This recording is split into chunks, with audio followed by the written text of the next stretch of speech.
The views and opinions expressed in this podcast are those of the individual guests.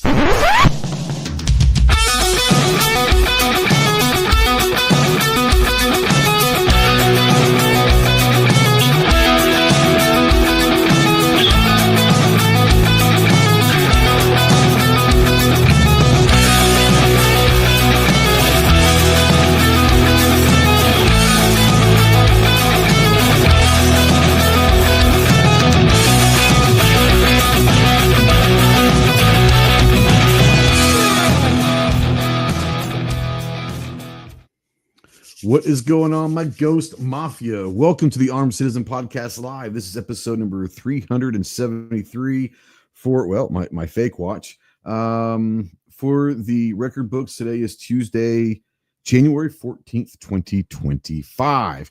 We are streaming live, as always, over on YouTube, and we're simulcasting over there on X, or the platform formerly known as Twitter. If you're out there in the live chat, go ahead and say something. We don't know that you're out there unless you say something. If you want to text into the show, yes, you can text into the show. Utilize the Ghost Tactical Hotline. That number is 530-364-4678. And that is sponsored by our good friends over at Wilder Tactical. If you want to send us some amazing questions or amazing comments, tell me how ugly we are, how shitty this podcast is, whatever, go ahead and send those texts in and we'll get those read. If you don't want to, then to hell with you. Let's just be honest. And go check out our friends over at Wilder Tactical. Great guys, great people, great gear. If you're a gear junkie like I am, go check them out and tell them Ghost sent you. And Fix Bayonets says, I'm out of here. Thank you. Snobs out there says, oi, but Snob, you have a link. Come join us if you'd like. We don't pee in the pool very often, and when we do, we put the blue dye in there so everyone knows. So just let you know, water's always warm because we do pee in there. So come on in. If you're a veteran, really anybody, but especially if you're a veteran and you're in that hole, you're in the darkness and you're looking for some light, call me, text me, email me 24/7. I cannot give you medical advice. But I might be able to walk you through some stuff, talk you through some stuff. More importantly, I can just listen if that's what you need. If you are looking to get towards some attention, remember two things. One, you are not alone in this fight. You have a lot of brothers out here that are willing and able to help you in any way possible. And two, the world is a much better place with you in it. So please utilize the Veteran Crisis Hotline, 1-800-273-8255. Once again, 1-800-273-8255, or text the word talk to 941-9741. Oh my God. How do I not remember?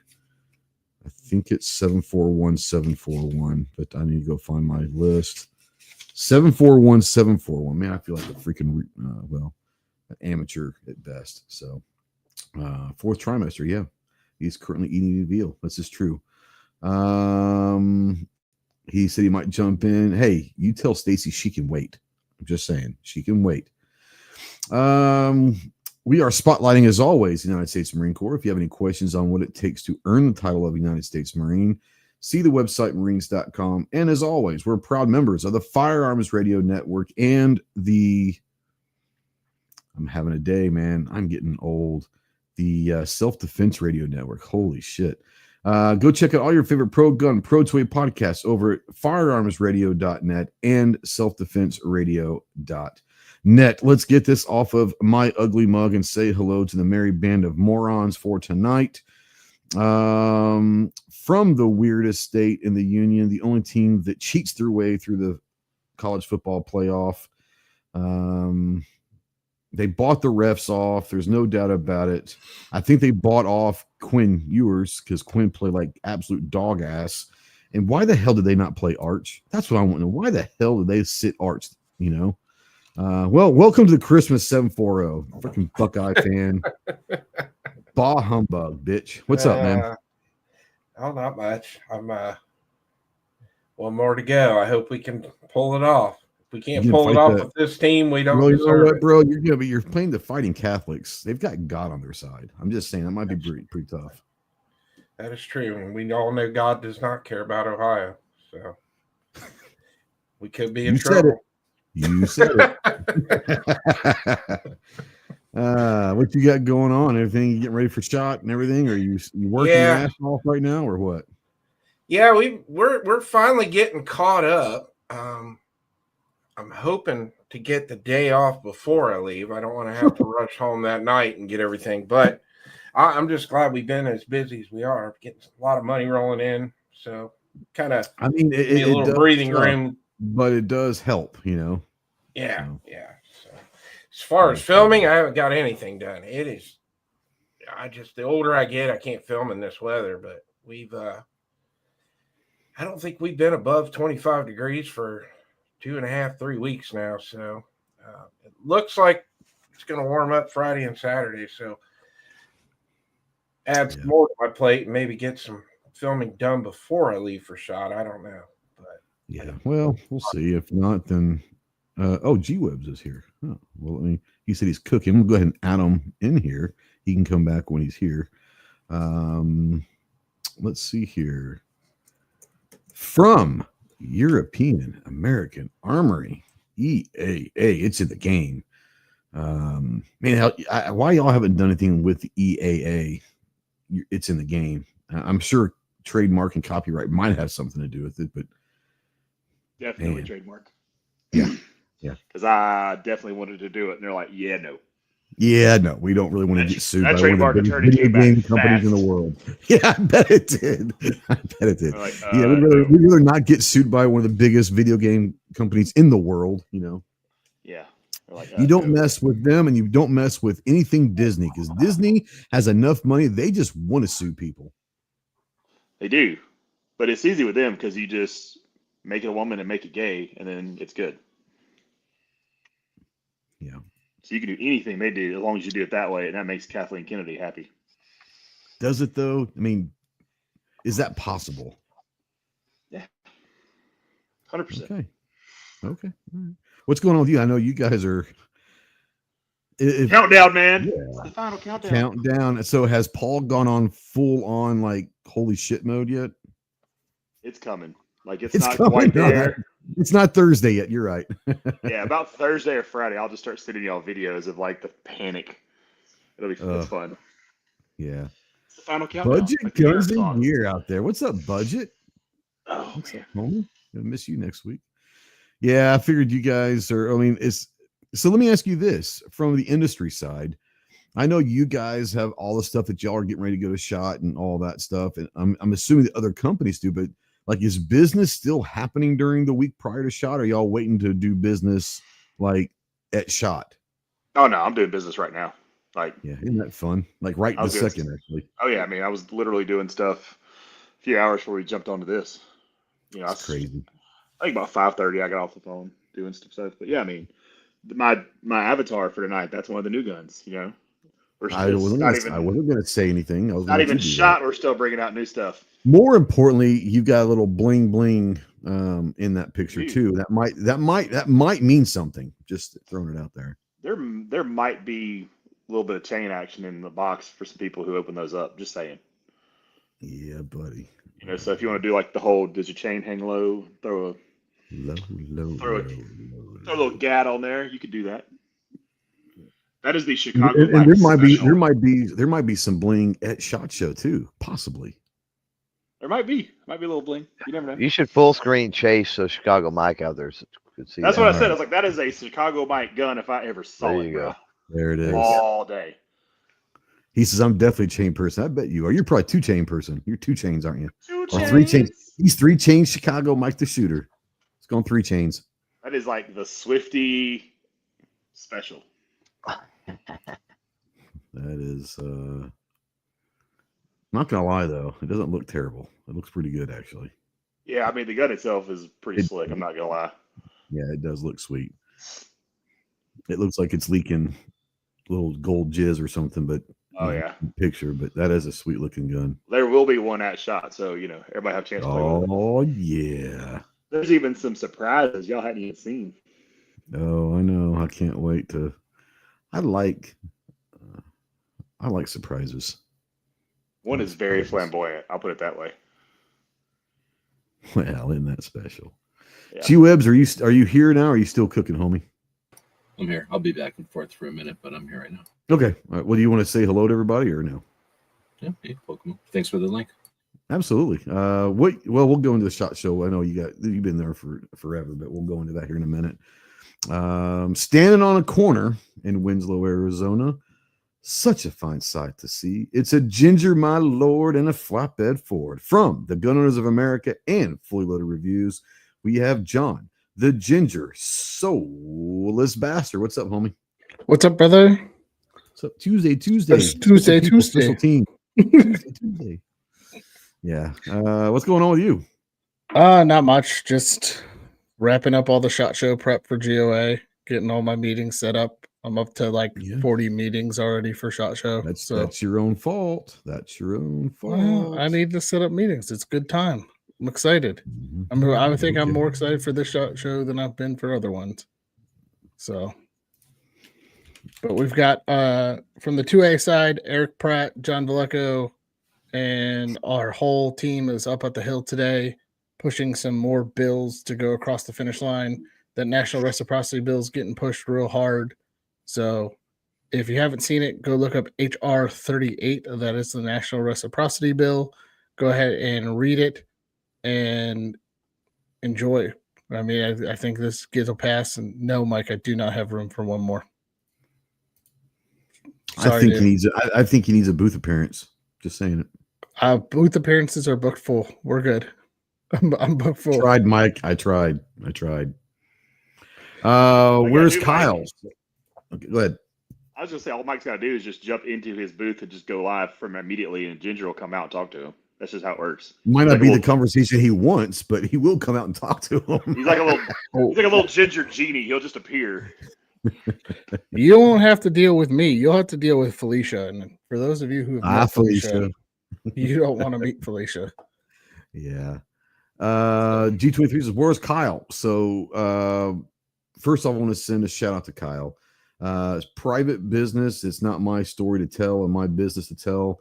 I'll tell you this, that he had a very big day today, and he is having dinner with the family. And I just want to say congratulations. I'm happy for you. I'm proud of you, and can't wait to see you Sunday when you fly in. But yep, big day in the Wade family. So that's all I'm going to say. It's his story to tell. So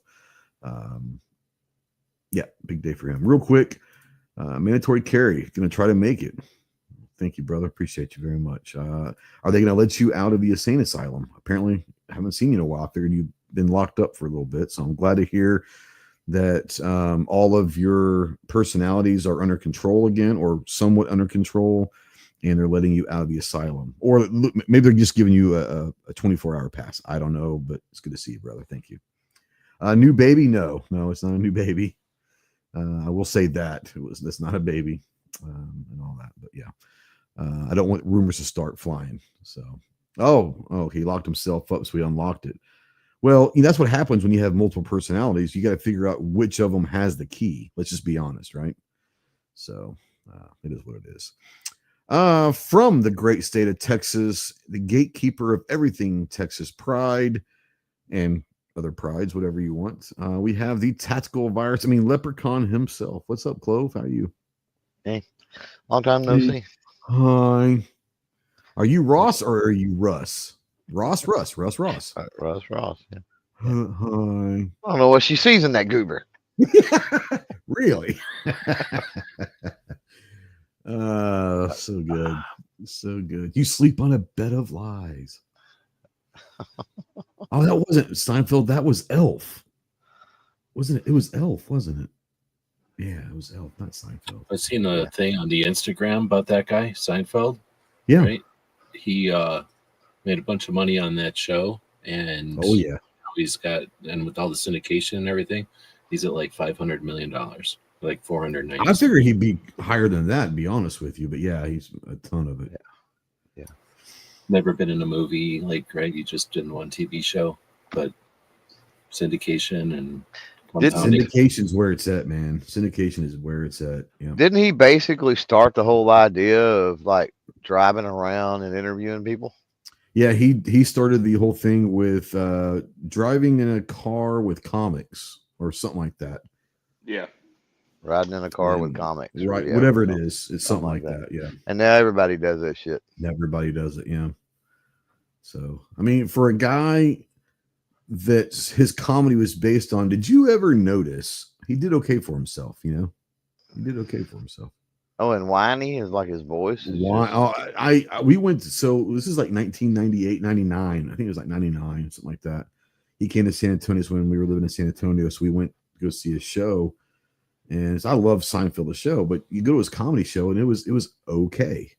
Like I left and I was like, I'm not a big fan of his comedy. It's like, you know. Yeah. But he made $500 million, so he's doing all right. You know, Well, who am I to judge? You know, Something right. what was it? Last year? He's worth over $1 billion, but like half of that came from syndication. Think about that. Half of it. Yep. Isn't that crazy? But he's got a $250 million car collection too. He does. He's got one of the best Porsche collections in the world, if not the best. But I mean, you look at how much money Seinfeld's making on syndication, how much money Friends is making on syndication, how much money Big Bang Theory's making on syndication. I mean, between those three shows, 24/7, you can find an episode of one of those three shows. It's crazy. 100%. That's where the money's at. And you could never work again and be just fine. Never work again and be just fine. And then some. And they don't have to worry the federal government will recover all their houses for them. This is true. I'd say speaking of recovering houses and all that, I'm not making light of the fires in LA. But some of the funniest memes I've seen in the last week was some of these actors, the memes of, oh no, my house burned down, but so did the evidence of Diddy, and I was like, it's like, so the Diddy evidence. I was like, there you go. So I don't know. That's what it is. But all right. You guys know that every Thursday, Saturday, and Monday over in our YouTube community tab, we have our pony polls. Ginger, hook us up. Our pony poll. Since Kyle's not here, you're the pony polls animation. Presented by our good friends over at Anderson Manufacturing. Let's take a look at the polls this week. The first one comes out. All right, guys, we're going to run through the room, and I want to hear you guys out there in the chat too. If you're watching this in replay or listening to the podcast, leave a comment. Which one? Donuts or cinnamon rolls? Ginger, we'll start with you. Donut. 100% donut. Yeah. 100%? Yeah. Wow. Like if it's not a cinnamon roll, which would only edge out the cinnamon roll, because those are the best cinnamon rolls in my opinion, donuts are always great. Man, have you had the Grand's big cinnamon rolls? They're pretty good too. No, I haven't. Oh yeah, go to Walmart or wherever you can get them in by the biscuits and all that. Really good. What kind of mandatory carry? This is not. I don't need you to overthink this, bro. If you're gonna overthink this, then get your smart personality to come forward. He wants to know what kind of donut, bro. Like, don't put that much thought into it. All of them. Right. Yes. yes. That's exactly right. Chris, cinnamon roll or donuts? I got to go cinnamon rolls, man. I love that's what I'm talking about. Good cinnamon roll. I do too. I retract my offer. Oh snap! Weirdo from Ohio up there. I'm assuming you're going donut then, Clove? Yeah, 100% going donut. What you talking about? Yeah, only if it's with a frosty from Windows. Oh my God! Maybe one of these days. That can only happen in. That can almost only happen in Tulsa, Oklahoma, because you got to have that combo of. But here's the thing: that's the best food coming out of Tulsa. Is that this is true? Yeah, yeah. But to make that happen, the what am I thinking? The franchisal stars must align. Yeah. Gary says apple fritter for the win. Dude, they start making apple fritters in 1909, bro. So I know you're old, but come on, man. Like no one's looking for an apple fritter at the grocery store anymore. Jesus. He eats those with his porridge. Leave him alone. This porridge. Exactly. Just right. Just right. Chase, what about you? Donut or cinnamon rolls? I'm assuming you're going donut. Freaking a donut, you communists! Like who says a cinnamon roll is better than a donut? That's the gayest shit I ever heard. I'll just send my gun back. How about that? Yeah, I was like, Krispy Kreme kills all that stuff. Let's be honest, but just getting back from NOLA or beignets, which are a freaking donut. Come on, man. Come on. Chicago says the best. So here's the thing, Mike.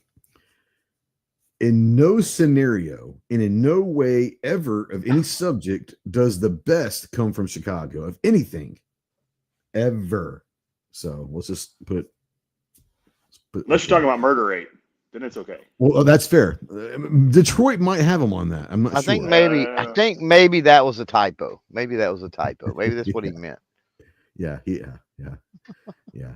I mean, Graham Elliott came out of Chicago. That's about the only good thing lately. Okay. G-Webs, donuts or cinnamon rolls, my man?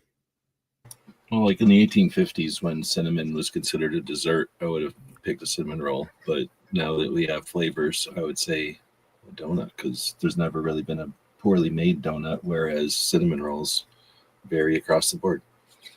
I've seen cinnamon rolls so tiny that you could put multiple ones on a spoon and they're all gross and old and stale and crispy. I love you, man. I love you. I love you. I could stop at a gas station and get a donut. Yeah, still crispy. So I want to bring back G-Webs and Clover will know. I want to bring back an old reference that the three of us will know, and maybe some of the guys in the chat. An old reference to Matt. Sprinkles or no sprinkles on your donuts? I fucking hate sprinkles. Sprinkles. The chocolate from one donut doesn't smash up onto the other side of the donut on the other donut, or the naked side of the other donut. Sprinkles have a real purpose. If you're delicate and you eat one donut on a plate with a fork or whatever, you don't need sprinkles. But if you're getting a dozen, like man, you need sprinkles on there so they don't get all gross. But nowadays, every place I go, now once upon a time when they stacked the donuts in the box like on their side, maybe I would understand that. Man. But nowadays everywhere I go, they're laying flat in the box now. There's no chance of them getting stacked on top of delicate donuts laid flat can stay at the store. If you're getting them donuts, you get a stack of them, like Pringles. Man, I'm so glad you didn't put any thought into this, because if you put thought into this, holy shit, we're going off the rails. But yeah, 54% are wrong that say donuts. 46% were correct in saying cinnamon rolls. Just throwing it out there, by the way. You can get a good cinnamon roll, but you can't always get a good cinnamon roll.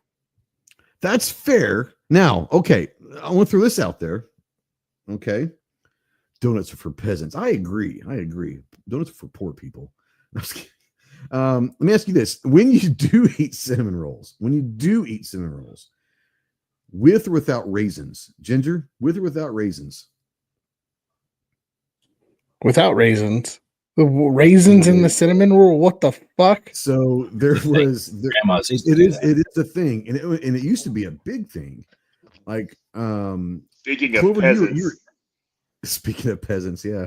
Clover, you probably remember in the Dallas area in Texas, there used to be a restaurant called Grandy's. Remember Grandy's? Oh, I remember Grandy's. Oh yeah, Grandy's had raisins in their cinnamon rolls, so I was only having to pick those fuckers out. So I was really not happy.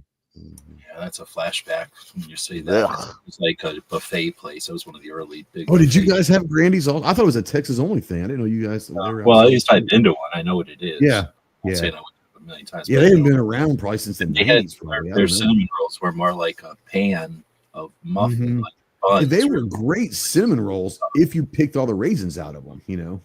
But I remember the first time eating them, and it was like, that's a surprise. Yeah. Like I was not expecting raisins in the old cinnamon roll.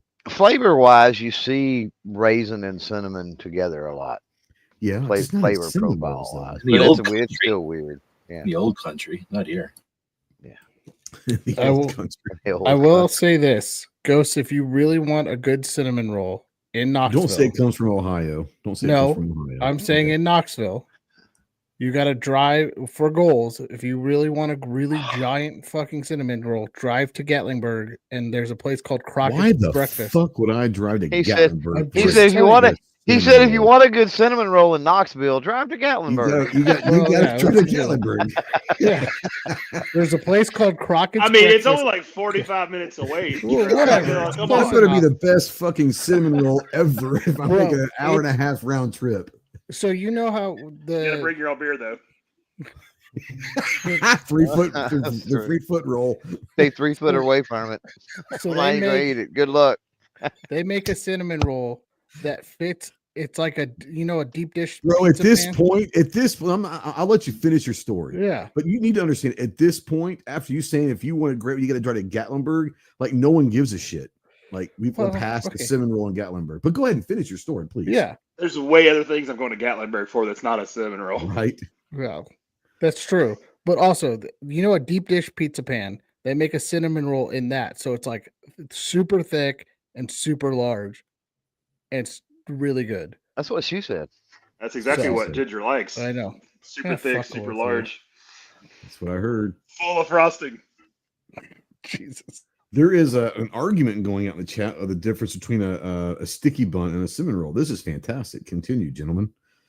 All right. Next question. Holy shit. We're only on question 2. We had like a foot of snow here over the weekend. So question is during snow days, what do you prefer to do? Go outside and enjoy it or stay inside? Chris, we'll start with you. Are you an outside in the snow guy or inside in the snow guy? Yeah, I enjoy it. I like going out plowing. That's what she said. Yeah. So, yeah. Clover? Outside or inside for snow? Now, you got to go outside eventually to get your Most gun, of the time, most of the time I'm outside looking for my Glocks. Yeah. Okay. Yeah. Okay. Yeah. Yeah. Is that enjoyable for you? It's Absolutely. like a scavenger hunt? Okay. Absolutely. Yeah. Right on. Right on. You can keep warm though Totally. with a barn fire. Ouch. So good. The roof is on fire. We don't Along even with- want to let the motherfucker burn. Along with pretty much everything else. What are you talking about? You'd have to I'm just on the the roof. train. The funniest thing is I got like $72 fucking from that.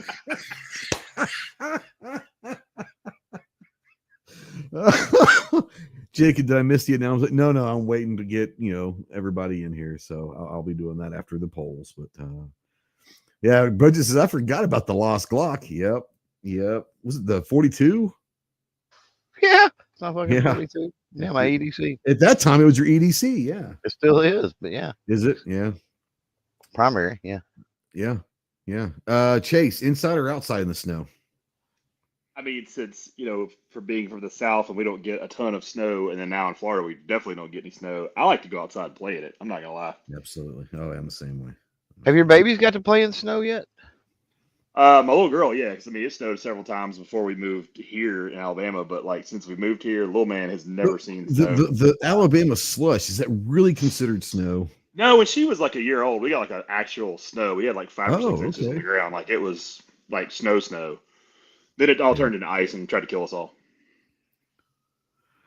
Jacob says, question, have you ever been outside and seen snow fall off of houses or buildings? Not from a video, but with your own eyes. Yeah. Like you're talking about when the massive All snow the bank time. falls off. Yeah, it's kind of Yeah, cool all the actually. Yeah. G-Webs, inside or outside for the snow days? I know you had some snow days growing up north in the Midwest, so I figured you've been outside or inside in the snow. You might be cooking. Well, I remember one time in Tulsa in the parking lot when he opened the fucking door to the He van. was And he not definitely wanted to happy. stay inside that day. Yeah, He was bro, not that happy. was like some of the maddest I've seen G-Webs. Besides the fact when he was rudely woken up by the state police of Tulsa, almost arrested in his underwear. Yeah. That's a story. Well, that's 'cause that the was just the best Tulsa story police ever. have nothing else to do. They did well. He might have been sleeping at a range, and they needed to use the range. They're certainly not investigating the murder hotel or cracking down on the They are people buying not. drugs in parking lots. I can tell you They that are much. not. They have better things to do than that. Hey man, we're going hot. I just want to make sure you got your ears on in there. Oh my god. Ginger, inside or outside? Outside. Go I'm sledding, outside, too. tobogganing, all that fun stuff. Anything and everything. Yeah. 70% say they want to stay inside and read a book.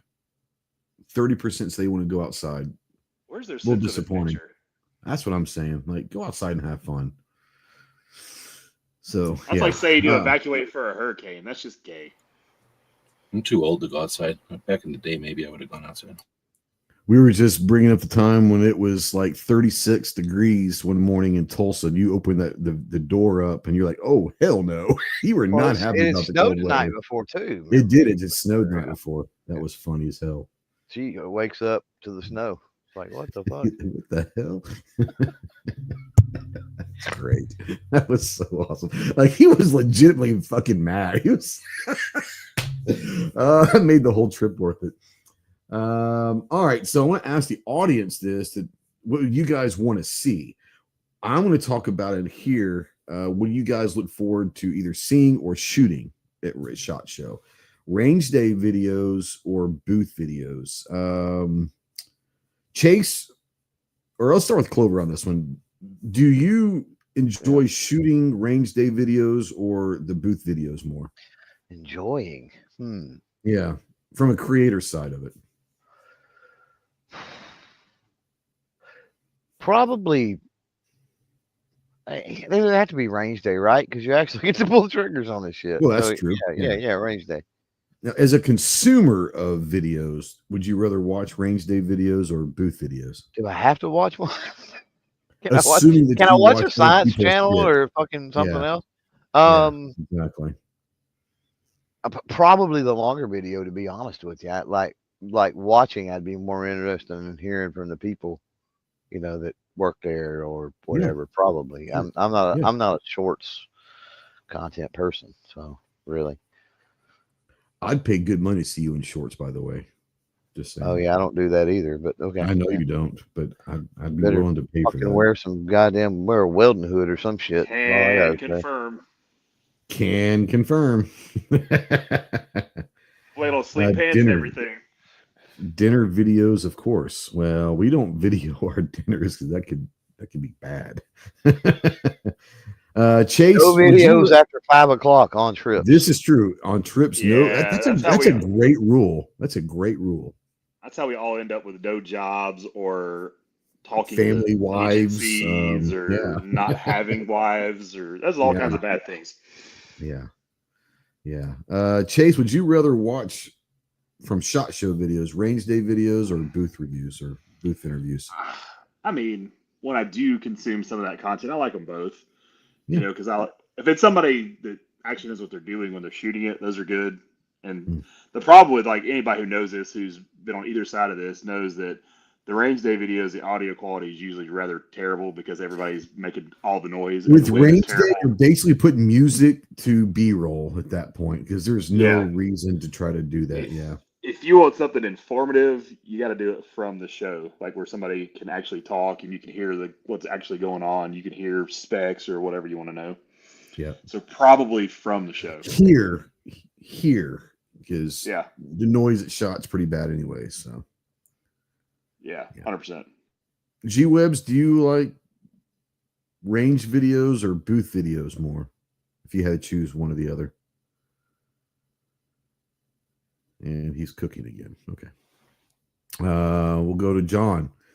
What do you like to shoot? And then what do you like to watch? If I was to shoot a video, I'd prefer doing a range video.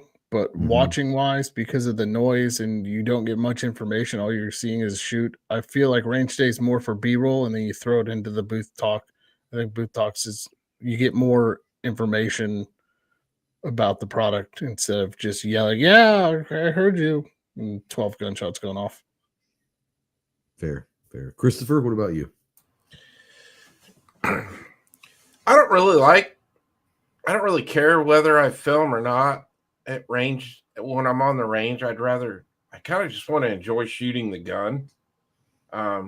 If I got somebody standing there with me and they want to, then it's all right. But I'm with John though, as far as watching.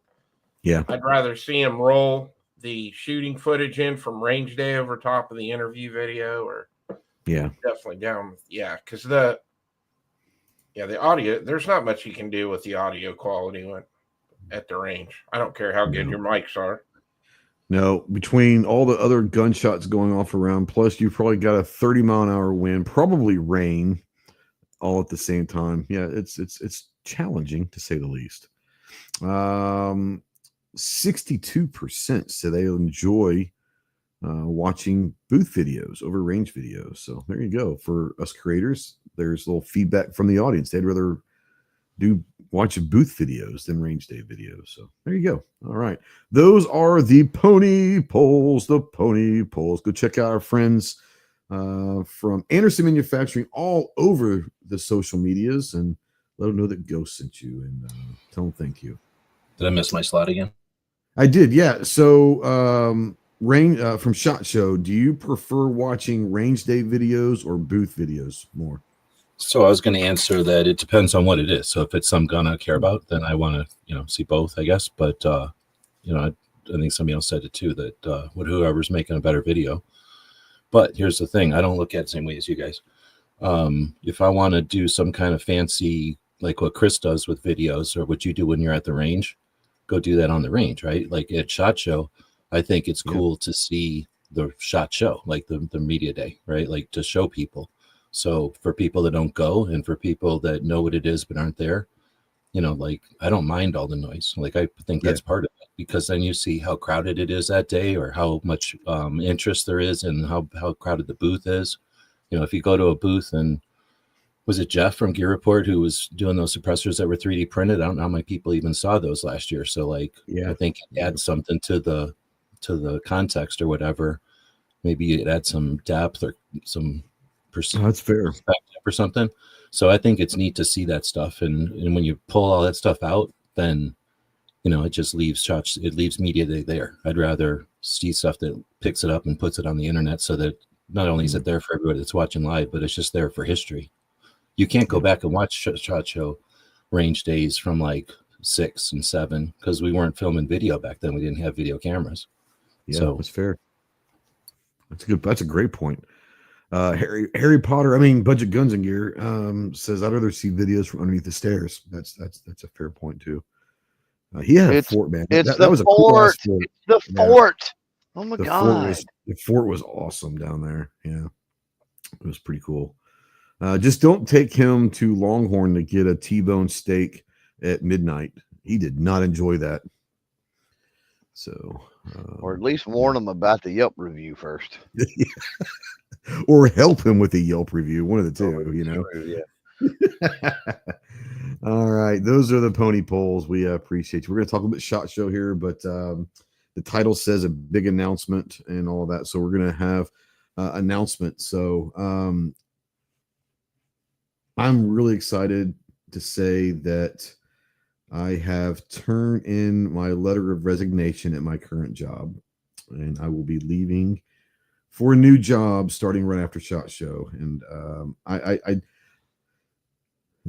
they're going to let me continue doing the YouTube and the podcast stuff, which is really, really cool. I'm not at this point going to mention the company because I have not officially an employee yet.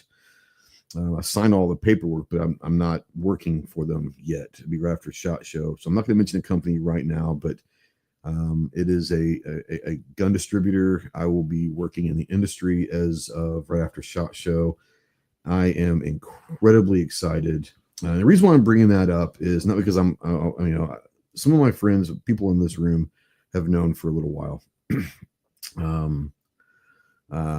That said, the reason why I'm bringing it up is not to like, hey, look at me. No, it's really because I was thinking about this, that when I started doing YouTube in 2017, I know for a fact that I would not have this opportunity in life if not for YouTube.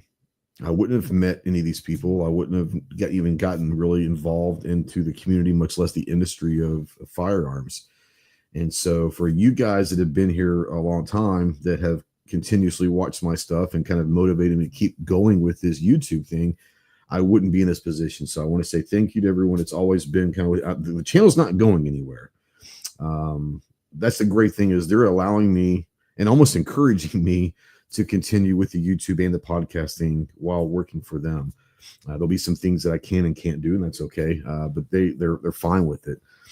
So I want to say thank you to them for that. But who would have thunk in 2017 that I'd actually have an industry job, which I can't be more excited about. Thank you to all you guys. Thank you to Chase. Chase says, hey, told me that there could be something you might, be thinking about sending a resume in. I'm not working for Chase. I am not going to be working for EAA. That is not the case. But G23 says, Chase, were you drunk when you hired? Goes, there ain't no way in hell he'd hire me. There's too many skeletons in those closets. That said, no, but no, the world cannot handle us together on a daily basis. Florida would never be the same. That'd be some dark shit right there. The cool thing is I'll be working from home, which is even better. I'll have to go. I'll have an office. I'll have to go a week or two every now and then up there and do some stuff. Obviously traveling for shows and different stuff, but primarily I get to work from home, which is awesome in itself too. So, yeah, man, I'm really excited. But yeah, the really cool thing is most people out there don't understand. I think everyone in this room knows this, but the inner workings of the gun industry, the vast majority of companies would not allow me to continue doing the YouTube stuff while doing what I'm going to be doing with this company. They're not only okay with it, they're actually kind of absolutely want you to do that. And they're like even saying like, hey, it shows, like, we're going to let you, have time to do your Ghost Tactical thing. So, which would be really, really, really awesome. Midnight Rain says, I remember when ghost shows were so horrible. It's been much better since last month. I mean, I don't know about that. I have started paying the audience a little bit more, so maybe the feedback's getting better. Patriot says, Sky hired you? Can you imagine? After what I've said about Sky publicly, probably not. It is what it is. But yeah, everyone like Super 8s. Yep. He said that steak was pure garbage. Yeah. But no, I wanted to announce that because I'm really happy, really, really, really, really excited. And I want to say thank you because, like I said, had it not been for this YouTube thing, I would have never had an opportunity like this. So thank you to everyone out there that's always watched my shit and encouraged me and kind of motivated me to keep doing this. So it wouldn't have happened without that. So looking forward to it. There'll be more and more and more down the line. Once I actually get in house and start working and I find out what all I can say and all that, I'll let everyone know. Sorry, shut the fuck up. So there you go. How much you make in a year? If you can afford, I would work for your home too. I'm not going to get into that's personal stuff, but I'm making a move. So, I mean, I'm changing jobs, so you can figure that out. If you want to cry, I'm not going to cry, but I do know.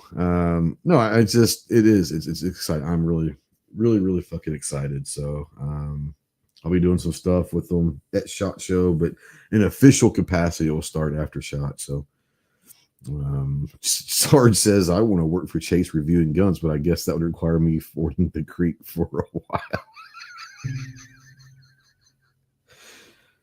It is what it is. Sorry. I don't know what to say. That made me giggle. That made you giggle? Yeah, that made you laugh a little bit. All right, so we're done with that big announcement. So yeah, really excited about that. That said, we're here to talk SHOT Show prep, or what we're doing for SHOT, or how we're going to cover SHOT this year, whatever. What's poor Clover gonna do? That motherfucker don't work. He stopped working years ago. It's not gonna change his life one bit. It's just like the brain. The same thing we do every night. Yeah.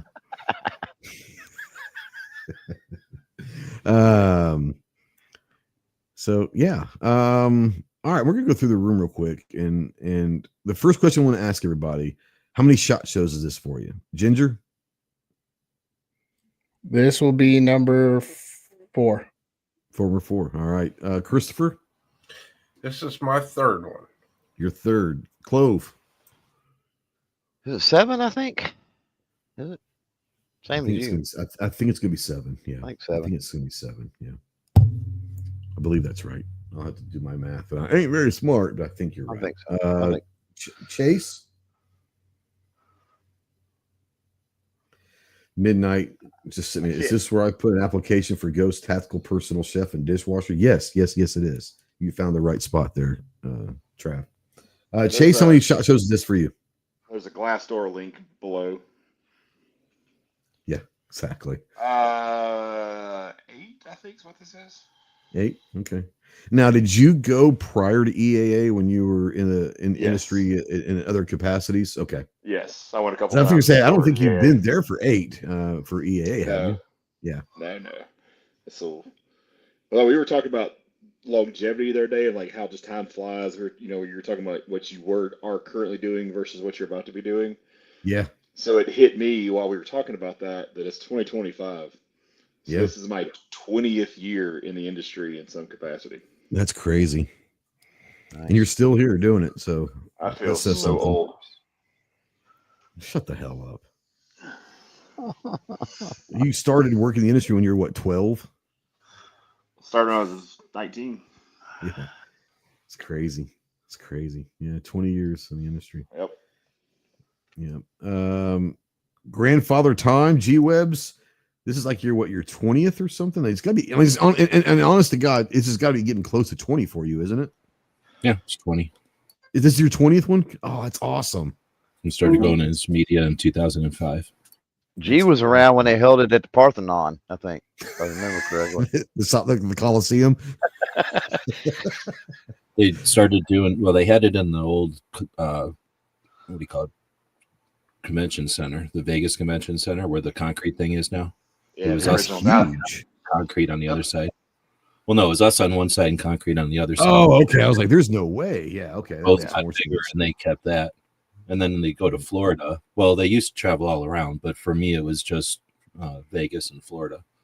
And then Chase and I were talking about that earlier. Is like, I guess at one point back in the 80s and 90s, probably SHOT Show was like the size of like NRAM. And so they went to different cities because now there's only a couple convention centers that could hold SHOT Show now, probably. Yeah, or would want to. Yeah. Yeah, it's like we talked about before. There's like I've talked to some NSSF guys like while you're waiting on baggage in Orlando this after SHOT this past year, and there's now 3 convention centers in the country that can handle it. One of which Mike is going to be very upset, but it's never going to go to Chicago. That's never going to Chicago. Yeah. So it's Vegas and Orlando, the only 2 that can possibly handle the size and the influx of people. Yeah. What about? What about the new Dallas? When Dallas is finished, Dallas can handle it. But right now, that said, Dallas. I mean, I'm from Dallas, so I'm a passionate place. But now, if you're talking within 30, 45 minutes, yes. But near the convention center, there's not near enough hotel rooms in Dallas. Yeah, 60,000 people. No. Yeah. That's why Orlando has the infrastructure to handle it like Vegas does. That's the only other viable place. And the contract is solid through 27, and they can't negotiate anything until 28. So at the earliest, and Orlando can't have anything until 28 anyway. So that's the earliest that something could possibly happen. Yeah. Now, G, I want to ask you real quick. You've gone to SHOT in Vegas and in Orlando. Do you have a preference of which one you enjoyed better? The real convention center in Vegas is better. Okay. Okay. I mean, I'm getting used to this now, however years it's been. This will be 15 years at this one, so it's kind of hard not to get used to this. And it's way better now that there's that other building and all that, and that there's 2 places for people to come in, and it's just getting, bigger and better. Yeah. Did you enjoy the Orlando experience, or were you a fan of it? Yeah, it's imagine a giant square with glass windows everywhere. So instead of being inside, so you're actually being able to get light in there. That's cool. the whole thing is light, and then there's like a walkway that goes above it, so you can get up on top of there as media and take pictures down at SHOT Show, like if you had a drone or something, but you could just stand on that walkway and take a picture down. And it was just so much easier to deal with because it was one big rectangle. I might be, this was 2008 was last, 9, I guess, was the last time we were there. So I might be remembering it fondly, but it seems to me that it was just, and it was like 3 stories. So there was like, other rooms for other things, but most of SHOT was in one big rectangle. So it was just really easy to find everything and remember where stuff was. And you could see everything. You go up to that bridge and see everything like a life-size map. So yeah, it was pretty awesome. I want to just throw this out to the room, and you guys can. Oh, go ahead. Whoever was saying something, go ahead. No, I was going to say that. G's totally right. Like that was my very first SHOT Show ever. Was 07, and it was in Orlando, and that was like the coolest thing because it's all like you said. It's all together, so it's easy. But all that natural light comes flooding in. You don't feel boxed up all day. It's pretty slick. Yeah, it feels like you're not outside, but like you're human. And it's like I don't really know because we got our rentals. Or not, like a rental car. We couldn't rent it, so we ended up having to walk there and take like the bus and the shuttle. But so I think it's right in the middle of Disneyland though, or something. At least it's near it, so it's there's lots of restaurants and stuff to do. So it's kind of like Vegas in the respect that they can handle when we're bored and not in SHOT Show. They can handle the influx of people, and there's plenty of places to go and tons of hotels. Yeah. Real quick, Patriot in the Dark, congratulations. Keep the good fight, pal. Thanks you, brother. Appreciate you very, very, very much. So, like, I know Chase would be happy, obviously, if Orlando got it back. It's 45 minutes from the house at that point. But, G, since you've been to both, I'm going to open this up to the entire room. Ginger, Chris, Clover, would you guys in like 28 or 29 or whatever, would you like to go back to the old model where every other year you'd go Vegas, Orlando? What do you guys think about that? Would that be a good thing, or do you want to keep it in Vegas or keep it somewhere in Orlando, or what? I wouldn't mind keeping it in one place like Orlando. Vegas is just getting too expensive. And it's not a bad, for me, it's a drive. And there's an hour time change, so it's not that bad. But going back to the East Coast would be kind of bad for some people. But most of the company, it makes more sense because most of the companies are on the East Coast. So well, there's a lot of companies in Florida in itself. Yeah, it makes sense to hold it there. I mean, we won't get harassed. The other thing in Orlando, we won't get harassed by people walking up and down the street back and forth as much. I don't get harassed in Vegas. Do you guys get harassed? Oh, the slapper people. Oh, well, that's just Vegas, bro. Like, I mean the porn cards or whatever. Yeah, the flyers. You get Disney man trying to make you go to that mouse place. It's a different type of harassment. You just take a bunch of the cards and like you put them in your friends' bags and don't say anything. That's right. You load them down, and I mean, just think: if you go to Orlando, you're going to get Universal, SeaWorld, and Disney flyers. Would you rather look at porn flyers or Disney flyers? Don't answer that because that's just sad. I'm not going to answer that. Yeah, Chris, what about you?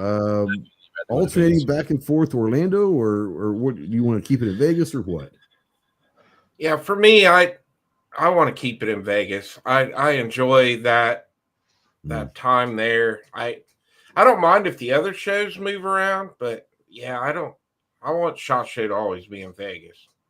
Yeah. And I know it's expensive, like John said, but I personally I love Vegas. I've been going to Vegas. I do too. I got married in Vegas in 1996, so I'm a big Vegas fan. But Clover, what about you? What would you like to see with SHOT? I really don't care where it moves to or whatever. I mean, I'm there regardless, right? But but I would prefer probably to stay in Vegas. Yeah.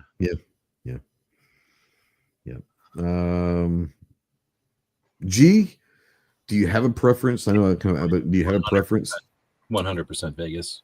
Okay, really Because interesting. the building was cool, but I did not like flying to Florida. It's lame. You have to fly across the whole Gulf of Mexico. It's pointless. You die out there, get eaten by sharks. So plus it's $3,000. So I don't like doing that. And it's super humid. You ever been to Florida? It sucks down there. So yeah, much better in Vegas. I'm a big Vegas guy. I love Vegas. It's a vacation for a ton of people. Like, we go there and talk about content creation all the time, but we're only 2,500 of the 60,000 people there. It's mostly people going to gun shops all across the country, and then some manufacturers.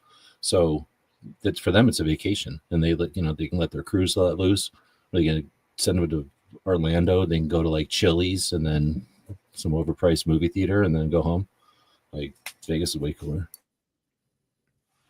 That's fair. The only thing I want to add is that and I've heard this complaint because my boss has 2 small kids and can't bring them with her, is at least in Orlando, she could bring the kids and her mother-in-law and they could go to Disney and then see her kids at night. That's the only advantage of Orlando is people can bring their spouse and they won't bitch and moan that they're in Vegas. Yeah, seriously, I'm not married. Does anybody want to bring their spouse? Not that I'm making a wife joke. I'm just saying, like, you're there to work. Like, I want my wife to come, but she won't go to SHOT. Like, she could do whatever she wants during the day or whatever. She said that next year she's probably going to come. But she has friends in San Diego. She could. What's that?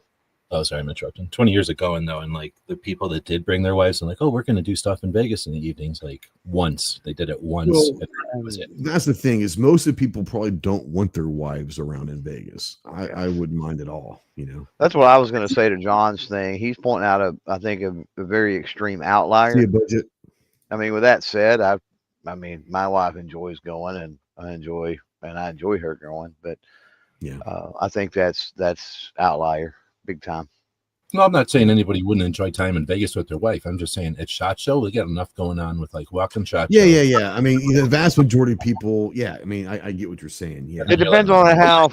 Maybe with my wife, and then we'll go to some meeting, and then we'll come back, and then I got to still be at SHOT Show in the morning. Like it could probably be for like some team couples, like it'd probably be great. But most couples, like I say, I can't even count how many times it's happened where somebody brought their wife. Once they bring her once, and she doesn't ever. Joe's wife go? Well, she's like your wife though. She works with us, like she knows what's up. But people that are like the wife is just like thinking it's a vacation. They're like, oh, you're going to Vegas every week or every year for a week. I want to go too. And then they go, I never get to see. And they never see you. Yeah, exactly. Yeah. I'm never going back again. That's what happens. Yeah. See, I know several industry guys, especially people who've been married longer that don't have kids at home and that stuff anymore. That their wives go and they don't want to see each other during the show. Like it's just an that's excuse fair to too. Go together. Yeah, they're like, you go do work stuff. I'm gonna go gamble all your money away. I'll see you later. And I'll see you Friday on the flight. Oh yeah, no, that could work. If the wife brings a friend and they're just that's what probably be what my wife would do would do that, or she has a bunch of friends from the Marine Corps days that still live in San Diego, LA area. So she's even talked about like renting a car and like just driving out to California for a few days. I was like, you do what you got to do, do whatever you want to do. But yeah, it's interesting. Real quick, Scott out there says, I have a question. Favor, if any of you guys going to stop by the Fusion booth? If so, can you ask them if they're going to do a 5-inch and can you order custom? So I think Chris said you're going to stop by the Fusion booth for sure, right? Okay. Yep, so I'm definitely going there. Right on. The Ford Fusion. The Ford Fusion, exactly. Yeah. But yeah, Budget says he's gonna actually go to work now. Enjoy SHOT. Gonna miss you, bro. Good seeing you. Stay away from midnight T-bones at a diner. Just saying. If SHOT Show was your work, you'd be at work by now. True that. All right, going through the room real quick. Chris, anything as of right now that you've got on your list that like you can't wait, a booth or a product? Like what's the one thing that like you're really looking forward to seeing or visiting with?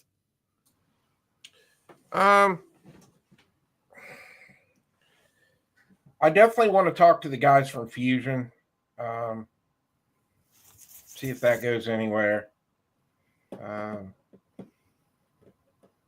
excited to see I'm excited to see the new rifle optic from Gideon, the new rifle red dot. I mean, in all honesty, really, I just am looking forward to seeing everybody and going to. I really want to spend some time in the booths with all the companies that have been supporting me along the way. Yeah. But if I stumble on something, I do. But I really don't have anything on my radar this year. Yeah, that's kind of where I'm at. There's a couple things I want to see, but nothing like oh my god, I can't wait. The last couple of years, I've really tried to enjoy SHOT. I'm still going to work hard, but the first 5 years I went to SHOT, like there were times that I got on the flight home, going home on a Friday afternoon, and like what the hell just happened? Like you spend so much time trying to bust your ass and all that, which is great, but you don't really enjoy SHOT, right? The last couple of years, I've really tried to enjoy SHOT and not trying to peg hole myself into a lot of appointments and all that, kind of let it organically happen, and stumble across products or whatever, but just enjoying all of SHOT, not just the show, but we started going to dinners on Sunday night, and we're doing the Monday night dinner and going to a few more events at night, and just really kind of embracing all that SHOT is. I know G's been trying to tell us to do that forever, is enjoy all of SHOT. And in the last couple of years, I've tried to do that. And well, I have to have the cuck chair, Chase. But yeah, I enjoy SHOT. It's always been my favorite week of the year, but it's even more now, right? I'm not going there for specific products and all of that. I'm really not even there to really go searching for new products. I want to kind of stumble upon products that kind of catch my eye by almost mistake sometimes. It's more fun doing that. And all that. Clove, what about you? I mean, obviously, in the last 7 years, we both had the same experience, but like, I'm sure that from year 1 to year 7, we look at things completely different than we did in year 1. Yeah, I'm super excited. I got to get up. I got to hit the show floor pretty early Tuesday, because I absolutely have got to make the Hickok 45 Kentucky Ballistic meet and greet. I know that's like the thing that you have on your list. I know it's number 1 on my list. Big bold font on the fucking list with that. I got to hang out with those guys for sure. Yeah. Inside joke. Your homies. Inside joke. Is this outside the restroom or inside the restroom? Right. Exactly. Wait, are you going to eat know 36 hard-boiled eggs? Inside. Yes, that's why I said I had to get up early that morning, because I've got to eat the 36 hard-boiled eggs first. Yes. That's why I got to bring them pre-boiled, remember? Pre-boiled, yes. The good thing is he doesn't have to wake up to boil them. He just needs to wake up early to eat them. This is true. No, inside joke there. Obviously, I could care less about something like that. Yeah, and we talked about the other night on Ghost and Clover what we had going, and then I've got extra stuff kind of piled in there as well, and it seems to me like there's getting less and less free time to potentially stumble into opportunity at SHOT, Mm-hmm. And so it's weird. I've been stressed over SHOT, actually, but I know you have. It's the cracking closer. me up. I'm not gonna lie. Do what? Oh yeah, I said it's been cracking me up. I'm so stressed. I was like, yeah, I understand. I get it. The closer we get to SHOT, though, the less stressed I've become. Well, I realized that the other night. I'm like, it's gonna be okay. it's gonna be all right. It's gonna be all right. Gonna go in there. We're gonna get shit done. It'll be fine. It's not what we do, man. It's what we do. Yeah, it's gonna be fine. As far as booze and things like that, I mean, I've got a few meetings set up. Most of that's on, more so on the business side of doing things. It's not about doing a booth review or, the product or anything like that. Trying to think anything new. It's going to sound weird, but those high point carbine pistol thingies, like I really want Oh, to. yeah. I really Oops. want to see one of those up close. I've seen pictures, but I kind of want to see, how the braces attach a little closer and things like that. So, if I had to pick one thing, maybe that. Yeah. Chase, I know that you guys have some surprises for people at SHOT, but as a consumer and fan of firearms in general, is there anything that you've heard about or you've seen maybe at other, shows in the last month or so that you're like, oh man, that's something you guys want to go check out or something, I mean, firstly, I mean, I'm obviously we're there to work and all that stuff, but I'm there to enjoy, seeing everybody and seeing friends and having a good time, all that. But I mean, I've seen some of the new stuff before other people get to see it, being at some of the shows I've already been to. But the one that I kind of want to personally play with is, Palmetto's doing the H&R stuff, some of these cool throwbacks, and I kind of want to see that DOE gun they got. Oh, That's a cool gun. I know some guys that used to work for DOE that got to carry those things, so I kind of want to go play with it just for giggles. Yeah, it'd be kind of cool. Some other stuff I won't mention here because they're not technically out yet. Yeah. Ginger, what about you? Anything that that you really are kind of must see TV type stuff? I don't know if I want to see it, but I am highly intrigued by this Kel-Tec crack that they're putting out.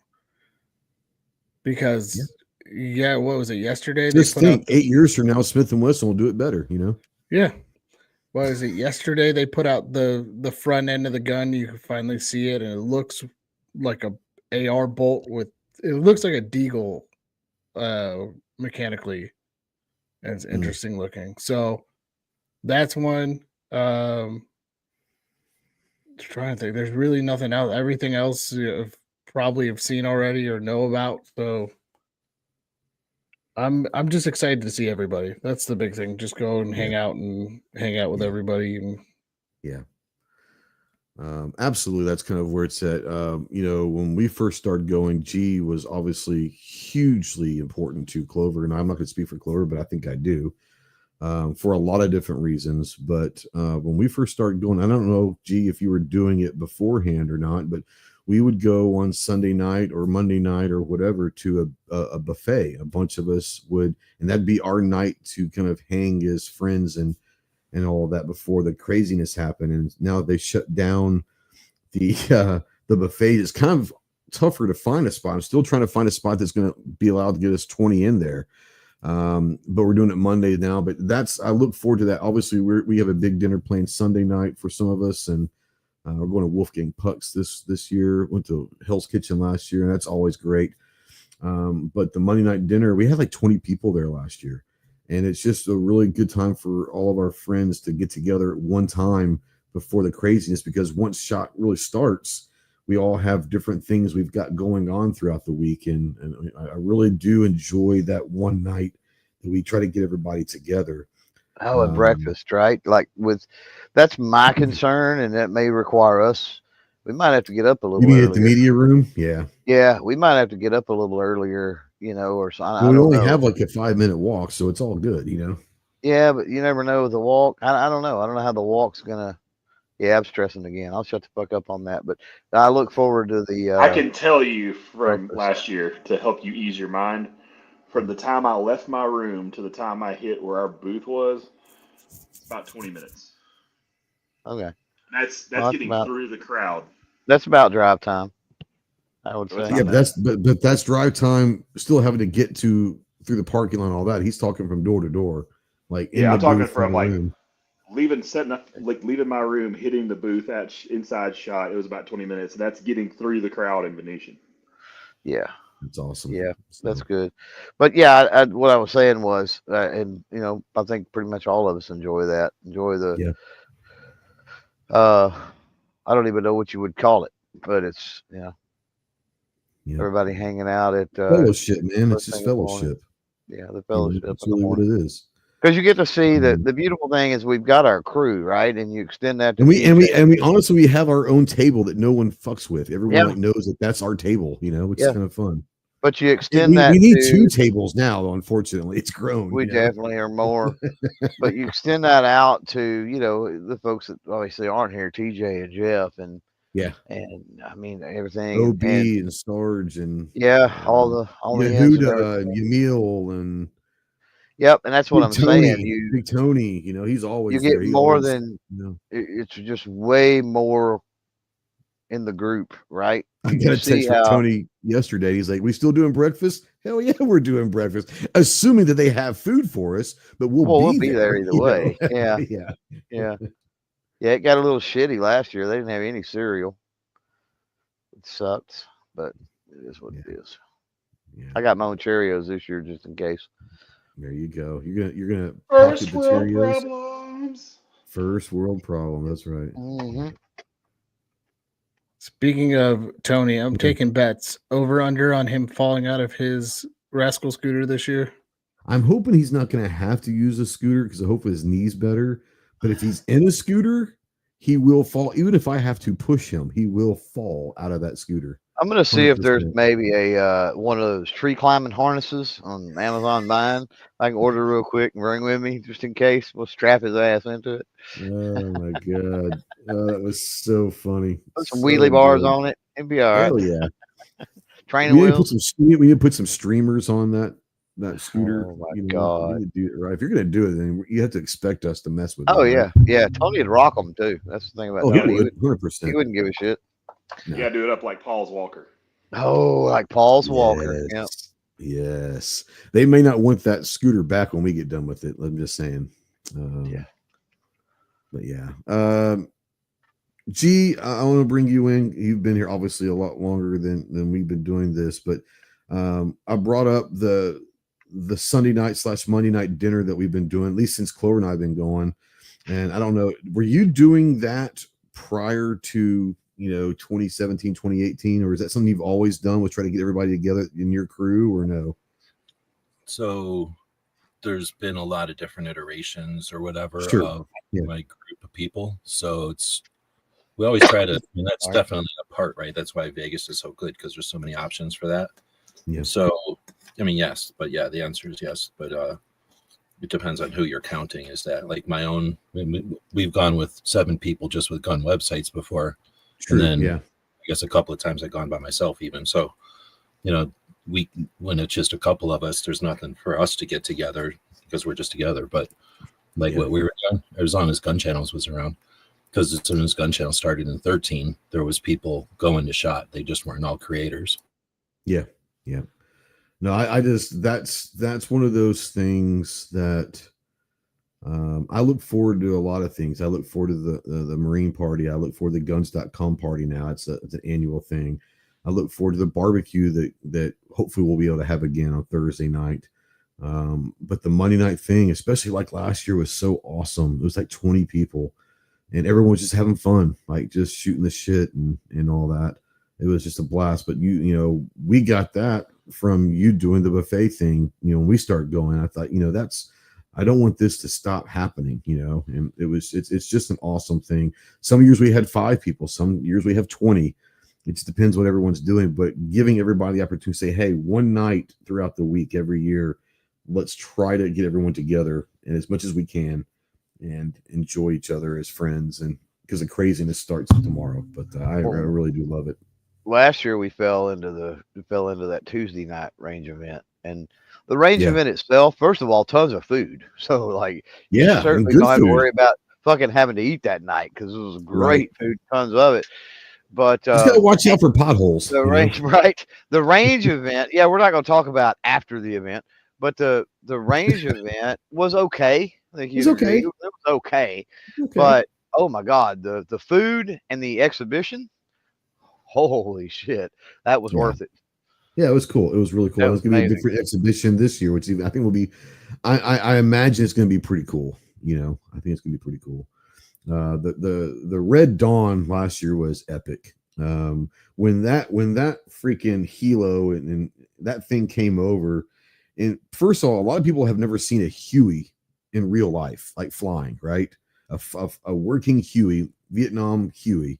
When that thing came over the mountain and started lighting up, I was like, oh, because where we were, Clover, remember they made us move because that's where, like, we had moved like 20 yards, but like we had to move to the very top of the hill over there. The Huey came over like basically where we were standing, and it was just cool as hell. It was just cool as hell. Oh yeah. Gee, I got you. I'll send you a link right now. All the different vehicles with, you know, machine guns and shit. Just it was amazing.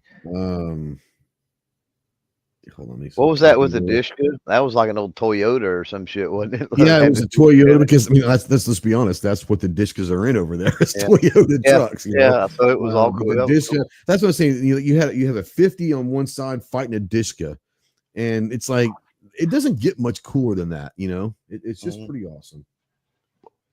G, I'm texting you right now. There you go. You know, and G, you might as well go because we're probably going to need your help anyways with a couple blown out tires. So you might as well just go to it. You know, I didn't even know on standby. I'll put all that information. Red Dawn. Yeah, I'll put all that information in the Discord. G. Oh, okay, I didn't see it. There you go. Well, I just sent it to you. Abigail says, "I want a Huey." No shit, like Hueys are badass. But yeah, it's stuff like that, and you know, last year we went to Hell's Kitchen on Sunday night. This year we're going to a Wolfgang Puck Sunday night, and I want to start doing that because I want to start going to like restaurants with like enjoy friendships in a smaller scale, but like enjoy like really good food, and I know that it can be a little more expensive than what people are used to, but like going once a year to a really nice restaurant and enjoying Wagyu steak, you know, or something.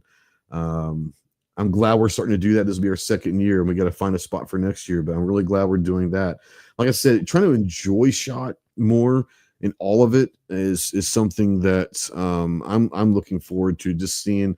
Obviously working, we got a lot of stuff we got to do and all that with podcasts and meetings and all that.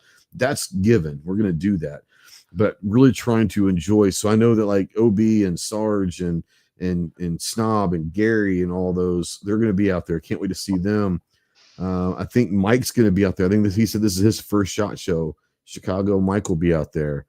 I want to try to avoid him as much as possible. But if I happen to have to run into him, I will say hi. I won't big time you. Clover will big time you, but I won't. I'll be nice. But I don't want you coming to any events with me, Chicago Mike. You're not welcome to come to any events with me at all. I don't want to be seen with you. No, just kidding.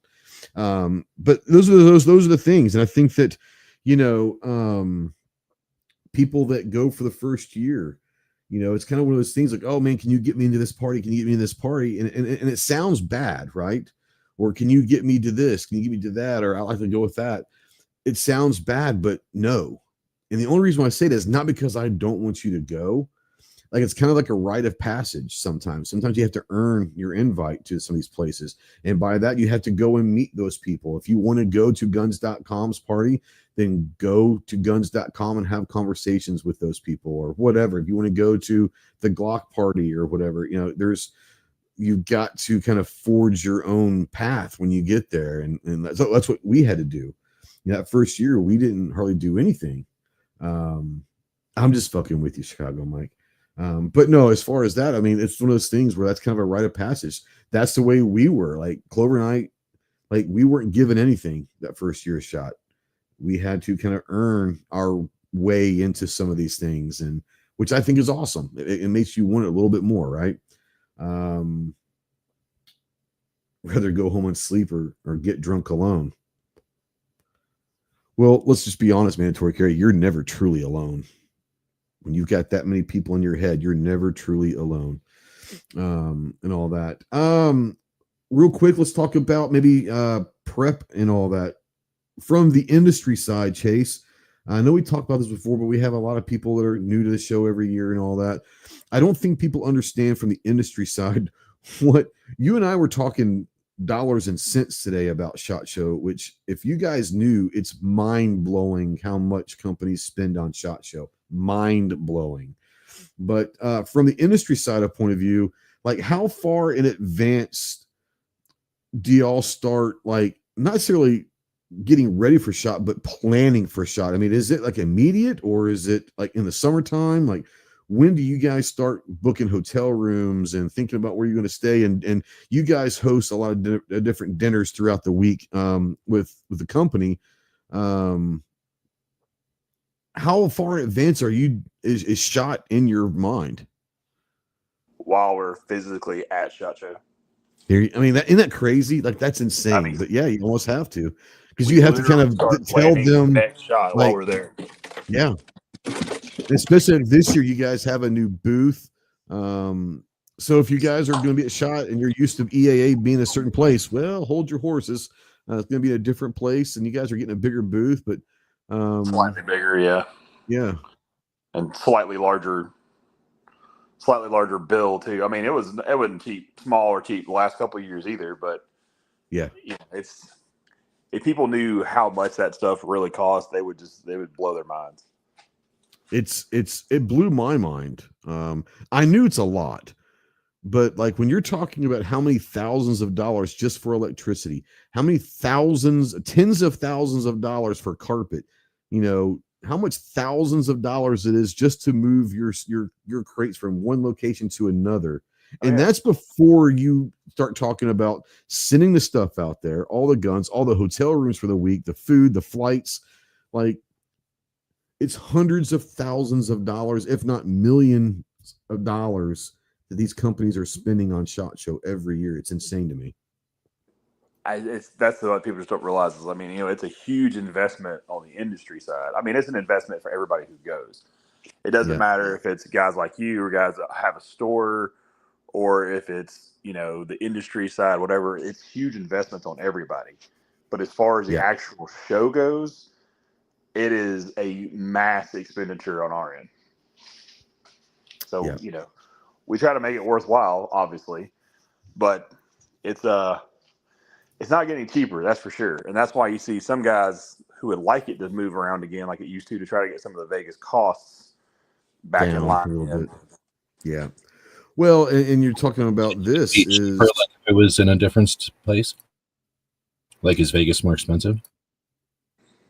Yeah, like Vegas, like the square footage and all that, like compared to like what the rumors are about what Orlando wants to charge versus what Vegas charges, would probably save us 30%, give or take. Oh, okay.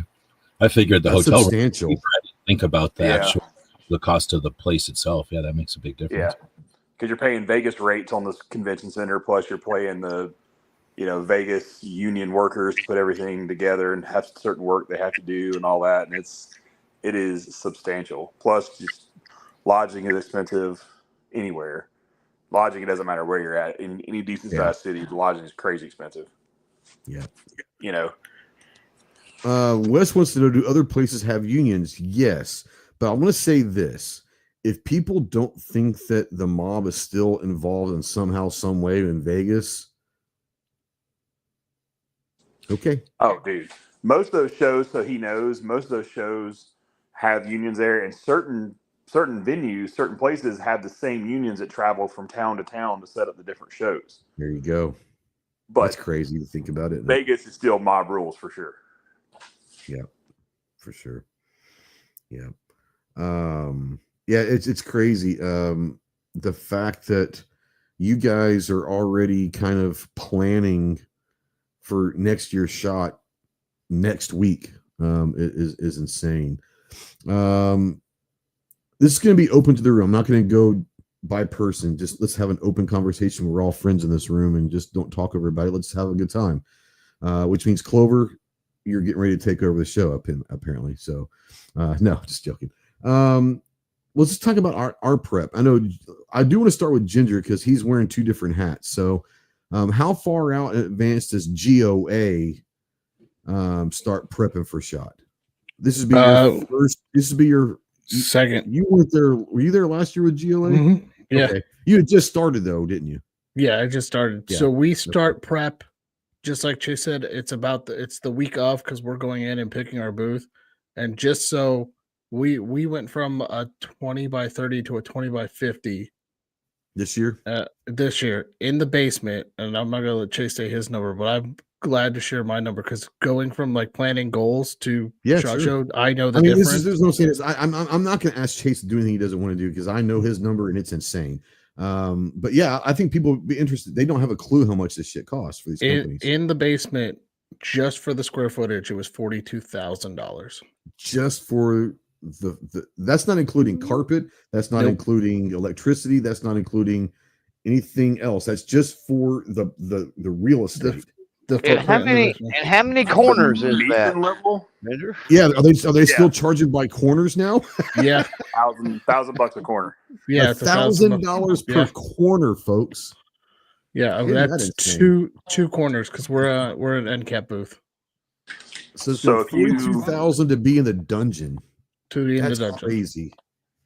That's just for the real estate. That's nothing else. Yeah, that's nothing else. Yeah. So if you go from where John's at, you go to main floor Venetian. Where you guys at? Yeah. 30, 60 size booth, which is not a small booth. You're more than doubling just for footprint. Just for the footprint. This is for the real estate. That's insane. It sounds like a lot. It sounds like a lot because it's a lot of money and everything. But you can spend $30,000 on a video. You can spend $50,000 on a TV commercial. So in the big scheme of things, like companies are spending a lot of money. This is one of their big expenses. It's probably their biggest of the year for shows, for sure. But that's not what I want to talk about. I don't think that people understand that haven't ever been to SHOT Show. Like, if you've never been, one, you can't really picture SHOT in your mind, and you think about, all of these companies are spending this money. Like, it's a massive show. Here's what I'll say. Okay, so to touch on the pricing, guy who's been on this show before, small company, he spent $36,000 for his SHOT Show booth. Okay, in the basement. Mike? Yeah. Okay, no shit. Yeah. He's got a smaller booth than you guys. Yeah, for a small company. That's like a 10 by 10, by the way, is like how much that's running. Yeah. That a fully furnished 10 by 10, or is that just the floor? That's just the real estate. Yeah. Wow. They didn't count his booth. Carpet costs extra. Electricity costs extra. Like thousands extra. Your carpet. The padding for your carpet costs extra. And if you want one layer, or do you want the double layer good padding with the carpet on top, your feet don't kill you all day, that's double. It's insane. So does anybody know what is the cheapest the 10 by 10 have a SHOT? Actually, no. It's the 10 by 10 up in the extra room. That's this year. This is the first year they're doing the extra room. Yeah. Maybe even some of like the little bitty booths across the main hall at Caesars. I don't know how across the main hall they have those small pop-ups. I don't know how much those run. Do you know? I don't remember off the top of my head, but all the Caesar stuff costs more than Venetian does. I remember. Do you remember when the pop-up? You remember when the was it pop-up? It wasn't pop-up. Maybe it was something else. Pop-up review first. SHOT Show. The showcase video. Oh, the showcase. It wasn't. No. It was the ones in the hallway outside the media room. What was that called? Oh, I know what you're talking about. Anyway, those. I want to say that year I had asked somebody because I was curious. I'd asked several people, but they neglected to tell. But I think one of them told me that it was like it didn't count the rental of like the cart they used or whatever it was extra. Like all that was extra, but just to get the spot, I think they said was like for one day for literally a kiosk spot. It was like $1,500. It was $1,500, I think is what they said. I thought I remember 2,500. I thought that it could be, but that's been years ago. It may have been, but the extra spot upstairs. That's the little 10 by 10 room. That's only for 2 days. I heard somewhere upwards of $10,000 with the little. All you got's a table, literally a folding table. Yeah. That's But again, crazy. you're at that's the showcase thing upstairs, and that's Yeah. a lot of people use that now, and they only Yeah. have to show up for 2 days, and so it's 10 grand instead of 30 grand, and there's still a shot show. Yeah. And it's not ideal. No, but it's behold, just it's funny. Well, and more It's importantly, it gets them on the list for more floor space, right? well, yeah. Some people, that's where you have to Oh. start, right? Like Oh, you no. can't get to the dungeon, or you can't get to the main floor without go through those steps, probably. You know. Nope, that's changed. Oh, They don't. They're not doing the point system anymore. Chase, I don't know if Really? you. Yeah, they told us they're not. So doing what the about point all these system companies that have collected all these points all these years? So They now just you say, have screw it. legacies, the guys that have been around for a while, it's been a bunch of money and all that. You have legacy vendors, but the traditional point system going away. They got it figured out a different way, but basically now you can buy your way into a better spot if you got the money. Scott wants to know what's the most expensive booth, and I don't know the answer to that. I can tell you from what Chase and I were talking about earlier. Chase, were we able to say that number from that one company? Yeah, I mean, I won't name the names of the companies, but during the great double-decker arms race, there were companies the spending $1.5 million just on shot. 1.5 million just on shot. That's what 10, 15 years ago, probably. It was like mid 20-teens. Yeah. So 1.5 million. Back in the day, there was like one main entrance to the convention center. So you'd come in the basement or downstairs, and then you'd come in and go upstairs into the main room, and that would be Glock and Leatherman. Who else has been in there? Sig, probably. No, I don't think Sig's ever been up front. Was Ruger in there? I'm just trying to think of the big ones that would probably do that. Trigicon? No, the big companies are in the center. So it's usually knives and stuff. Anyway, I would think those are the most expensive only because they're like the first ones you see when you walk in the building. That's fair. But now there's 2 entrances. So I have no idea what the most expensive one would be. I don't think there's anyone that's the easiest to get to or you can see the best. There's none that are like everybody walks by because there's just too much stuff. There's no best booth, I don't think.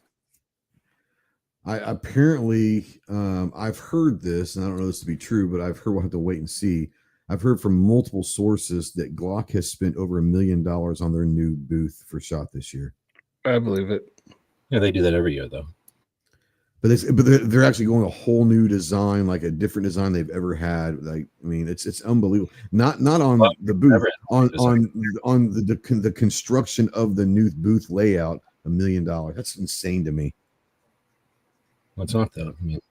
I mean, I understand that it's nothing for Glock. It's just insane to think about $1 million for a booth they use once a year. No, but that's the thing. I was just going to say they put a lot of money into these, but Glock is different every year. So is like HK and stuff. I've been to the booths when they tear them down at the shows when they're done, and they'll give the stuff away. But they'll use them for like the year. Like they'll take them to there's like a SHOT Show in every continent for like the big companies, and then there's like the hunting shows, there's the outdoor show, there's the NRA GOA, right? So they'll take their booths down and reuse them maybe 6 times in a year. It depends on how many things how big a crew they have going to these things. But I would imagine like Ruger and Smith & Wesson have to fight with each other to be in front of gun shops, and then they have to fight with each other to be in front of end users, and fight with each other to be in front of hunters, right? So they're going to go all out. And Glock is just trying to be, European or whatever they're trying to be. They're just being Glock. Yeah. Yeah. Well, like I said, we start at the week after SHOT, and then it's kind of pick your booth. And when we get the phone call, and I want to say March or April is normally when that phone call happens. And then we do our show, and then it's full on plan finishing up. Like our booth goes from SHOT to our show, like G-Web said. And then it's full on planning, making sure we've got the right layout going in, making sure the staff is all ready. Like I had 3 SHOT Show meetings today just with our team, just to get everybody prepped, ready to go. So you've been to SHOT with Faxon, correct? Yeah. And now you're going with GOA. Obviously, industry versus organization. Not saying that you're not industry with GOA, but it's a different kind of booth.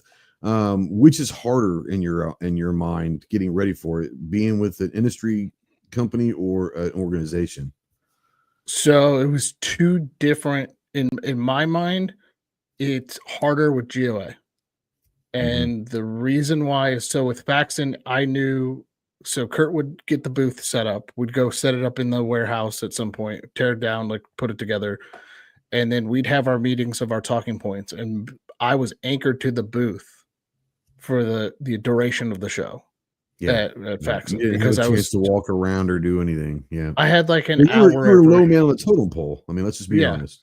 But I had like an hour every day to go walk around and go do stuff. But I was there to get dealer sales and do dealers. With GOA, I have to starting in early November, because if I go too early, people won't respond or be ready for it. But early November, I'm contacting all my contacts to set up meetings. And then I've got meetings set up, and then I got to make sure the VP's meetings are set up or what meetings they're going to. So I'm making their schedule. I'm making my schedule. I'm making sure my team's got their meetings set up. Yeah. I feel like when I was at Faxon, I could enjoy the show a little bit more because I had that hour to go walk around and go do stuff. Sure. Now I don't have time to go look at new products. I've got 20 minutes in between meetings for the first 3 days just to make sure that I'm there and get everything done. So it's totally different feel. I don't know if you're able to talk about this, or I don't know what you can and can't. So if you can't, just make up a number or just say, I don't know. How many people will GOA bring to SHOT? 30. That's good. There you go. 30 people to SHOT. I've got 30 people. That includes the VP, the president. Eric? I mean, is that? Yeah. Okay. That includes Eric. That includes John Valleco. That includes Tim Macy, the president. Includes some of our higher donors who we bring with us. That includes a special guest that'll be there Tuesday night after the inauguration. No, it's not President Trump, but that includes him.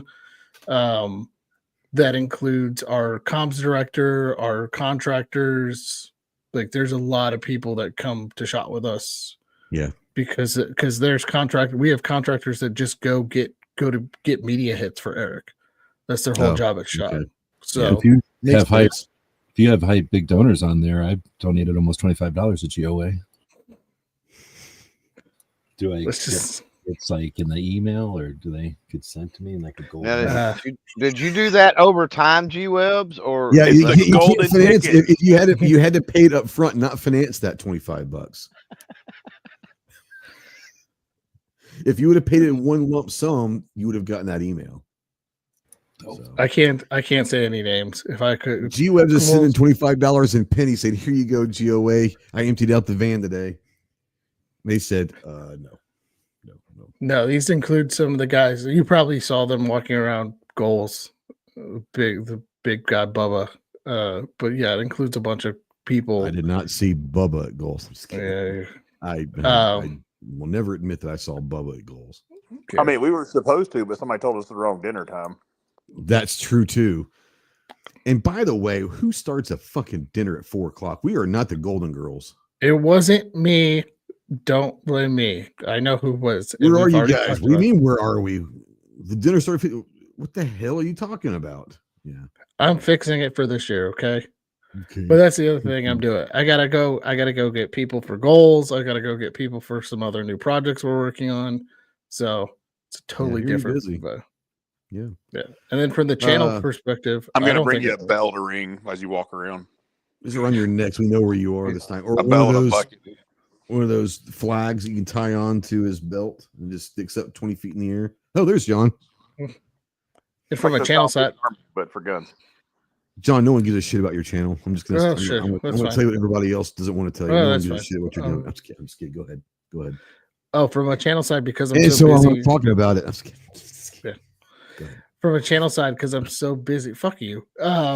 I'm so busy walking around in meetings. Like, maybe I'll mention it. Like, when I meet with Chase, I'm going to mention my channel and talk about it afterwards or with some people. But other than that, I don't think I'm going to be able to do any. I'm not doing any content. I know that. Ginger, you have a channel? That's funny. Is Kurt going? Yeah, Kurt's coming with GOA. He's one of our contractors. Have time also to do some FLR stuff as well? No, he's got back-to-back meetings too. I'm gonna try to see if he can get some content, but my main focus at part of my deal when I signed on with GOA is I could do the channel stuff, but that stuff comes On your own after time. all the GOA stuff is done. So no, I get it, and that's fair. That's fair, right? Yeah. It is what it is. I don't want to get fired. So No, Hey, you John, don't. No, you don't. Michael Because did you might have to content move for for your next job. What'd you say, Chase? I said Mike would help John do some content for his channel. I bet he He would. definitely he'd help you out. Guarantee he would. yeah, Mike, I'm gonna give you a free piece of advice, buddy. Right now, we love you, but if you see me and I'm talking to somebody, please do not hover. Please do not come up. Just like walk by and give the head nod and go. Or like I do, slap him in the ass. And Well, that happens too. but you like that sometimes. I typically I only do that if I know who you're talking to. If I don't know who you're talking to, I won't do that. But if I know both of you, I'm giving you an ass slap. Oh for yeah, sure. that's fine. Oh no, If that you know makes it both so of- much better when you know it's somebody important Yes. and you just keep Yeah. going. Yeah. I've had that happen. Who was it? Somebody did that the one year. I about smacked them. I've done it to you. I don't know who you were talking to the times I've done that shit. I think Most we've of the all time done it's- it. But I'll tickle his ass sometimes. And just I try to give him a squeeze. jab. I'll actually squeeze the Yeah. shaman. I don't give a You shit. do. Yeah. He has, and normally it's with people who know him. So Yeah. It's all good.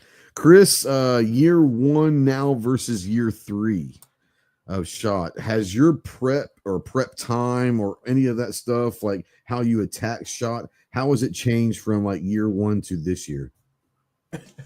I'd say the biggest thing is limiting how much camera gear you're bringing. I know that Bingo. Bingo. first me. year I carried everything. This is with my me. gear, Now, baby. This and 2 wireless lavalier mics. This is my gear. There are many like it, but this Yeah, is this mine. one is mine. But yeah, yeah, that's the biggest thing for me is. but you had to go through that before you realized, Oh yeah, it's part of the learning curve. Just like G never told me, hey, it's not a good idea to book yourself 26 meetings your first SHOT Show. No one told me that. He let me go through that hell, and then afterwards, I'm oh gonna by push the back. way, I'm pushing back on that. She said since day one that be fluid, be flexible, and when you Yeah. book a bunch of meetings, that doesn't allow. I'm for not saying he flexibility. told me to do that. I'm saying when I told him I booked 26 He'd warn meetings you the first year, specifically he against didn't tell me not to do that shit. He's like, well, we'll talk afterwards. That's fair. And we did have a talk afterwards. he let me Everybody's let me different. that hell. There's some people No, that you're right. Yeah. you know that could be their thing. Like some people jive on that, and I you never learned know if that it was you're not that my thing. and you meet that kind of person, and like that could be a total thing. I ran myself literally ragged that first year, which I love. Don't get me wrong, but once again, I did not see anything of shot except for running between meetings, and I didn't understand that you shouldn't book meetings within 15 minutes of each other. That was a mistake. So yeah. So like Chris, so I mean, like, what's your goal this year? Is it doing booth reviews or just going around meeting with some of the sponsors or looking for new sponsors or what are you looking for this year? I'm not looking for any sponsors this year. I hate to say this, but like this was a bad year for me with companies that I talked to that were like, yeah, we're gonna, I had companies go as far as, hey, we need your FFL information so we can get this over. Yeah. And then nothing shows up, and then emails, it's crickets. And I'm pretty happy with working with the companies I already work with. So that's not even on my list this year. I mean, if I stumble on something in the basement and strike up a conversation with somebody, that's one thing. But I'm not really looking for that. Like I said, mostly it'll be going and hanging out in the booths with the companies that I've already worked with. And then if I stumble on something, it's one thing. But as far as filming goes, probably less booth interviews. They don't really do that well on the channel as far as views go. So probably going to shoot a lot of shorter content, to be honest with you. Yep. That's kind of where I'm going to be, is doing most of the, well, during the week, it's going to be exclusively on Instagram, doing some reels and some pics and all that. I'll do a couple, like a range video. I'll do a couple, booth videos and all that. Most of it's going to be the shorter content. I think that's, to a certain extent, I think that's what people want these days. Is they don't want to sit there for a 37-minute short from Ginger's channel. As much as they love Ginger's channel, 37 minutes is for a short. No, I'm just kidding. I think that for SHOT Show is different, right? Because there's a lot of people covering, and there's a lot of people covering the same stuff. Now, if you come across a product that you don't think is going to get covered very much by other people, that might be the opportunity to maybe do a longer video and all that. Like Clover found that damn AR mag charger a couple years ago. Like, I guarantee he had one of the few videos that was out about that, and that was a cool product. But if you find one of those things that you don't think, what, I bet there's not a lot of people covering it. Yeah, maybe you do that. But if you're going to the main booths that everyone's going to be covering, yeah, maybe a shorter thing is saying, hey, why waste the time doing a 7-minute video when there's going to be 20 other people doing the same 7 or 8 minute video? So that's a different. And a lot of it'll come down to, like we said earlier, the more times you go, you've got all those videos out. You can go back and look at the analytics on them, and you're like, well, that didn't work, so let's skip that this year. Yeah, and that's kind of what we've been able to do the last couple of years, is start looking at it and say, there's some videos that do really well, like every year, and there's a reason why I go to a couple of the same booths every year, because those booths do really well on videos. And then there's a bunch of them you're like, yeah, nope. Shorts will do better for some booths than it will, or some products. So that's a cool thing. Clove, what are you doing differently this year versus year past? And I know, I can only, I know, but can you explain what your process has gone from year 1 to year now 7 or 8? Man, Echo, it's completely different, right? So first of all, from year 1 to now, a lot less, I got to get content, and a lot more, I got to build relationships, because that's where the money comes from. And that sounds a little bit crass to say it. About the money.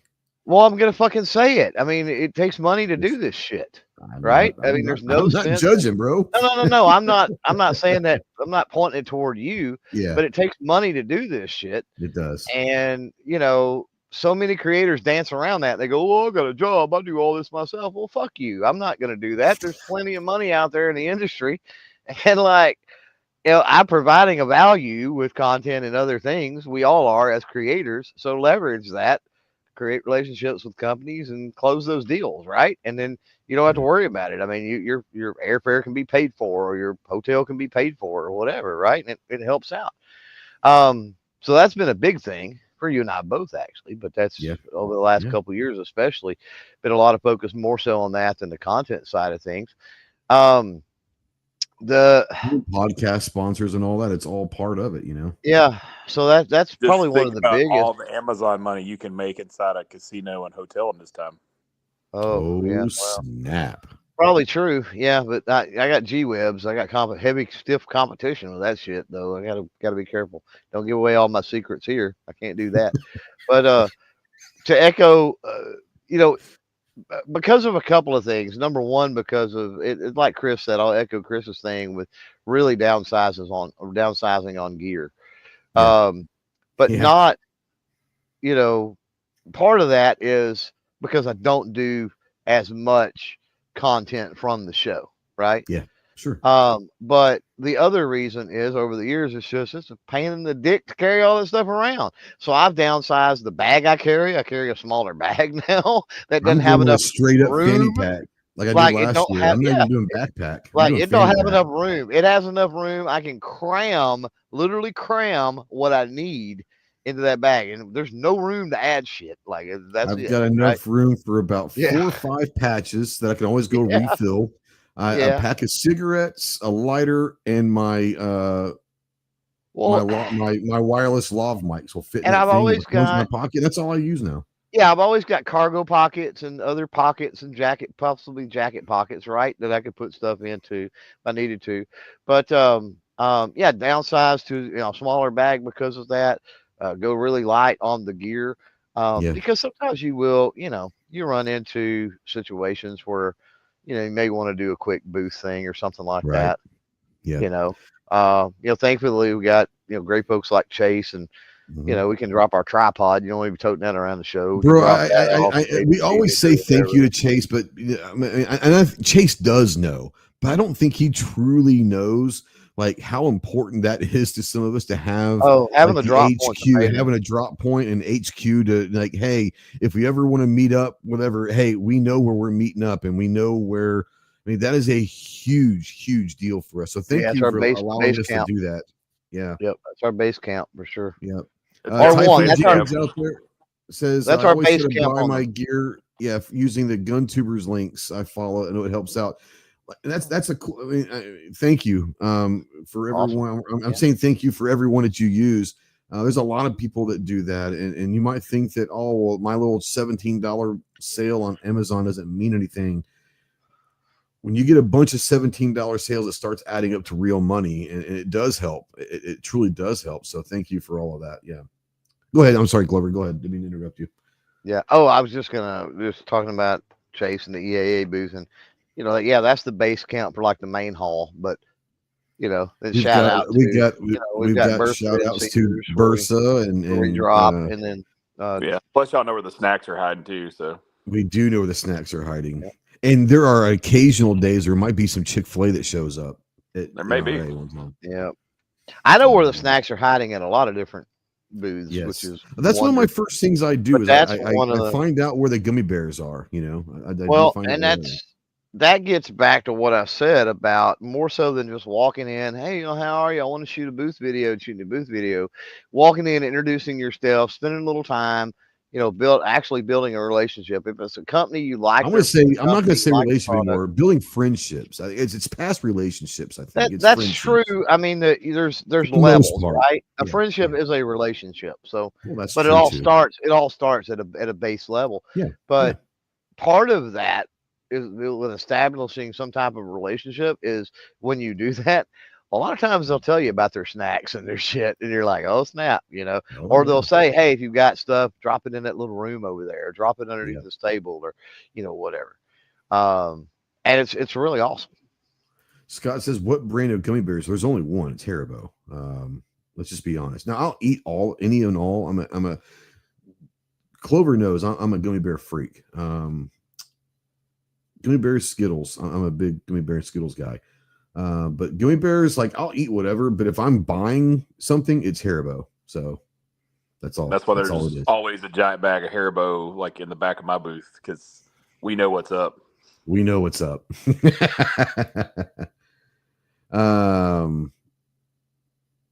Chicago Mike says, if I can't get interviews, I'll just B-roll. See, here's the thing, Mike, is you'll understand. You don't know what you don't know, right? And this is we like to fuck with you, like to bullshit with you. This is being honest. You don't know what you don't know until you get there Tuesday morning.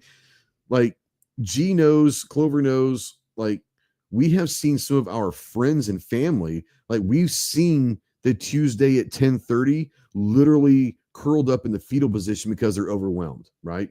So you don't know what you don't know, but here's the thing.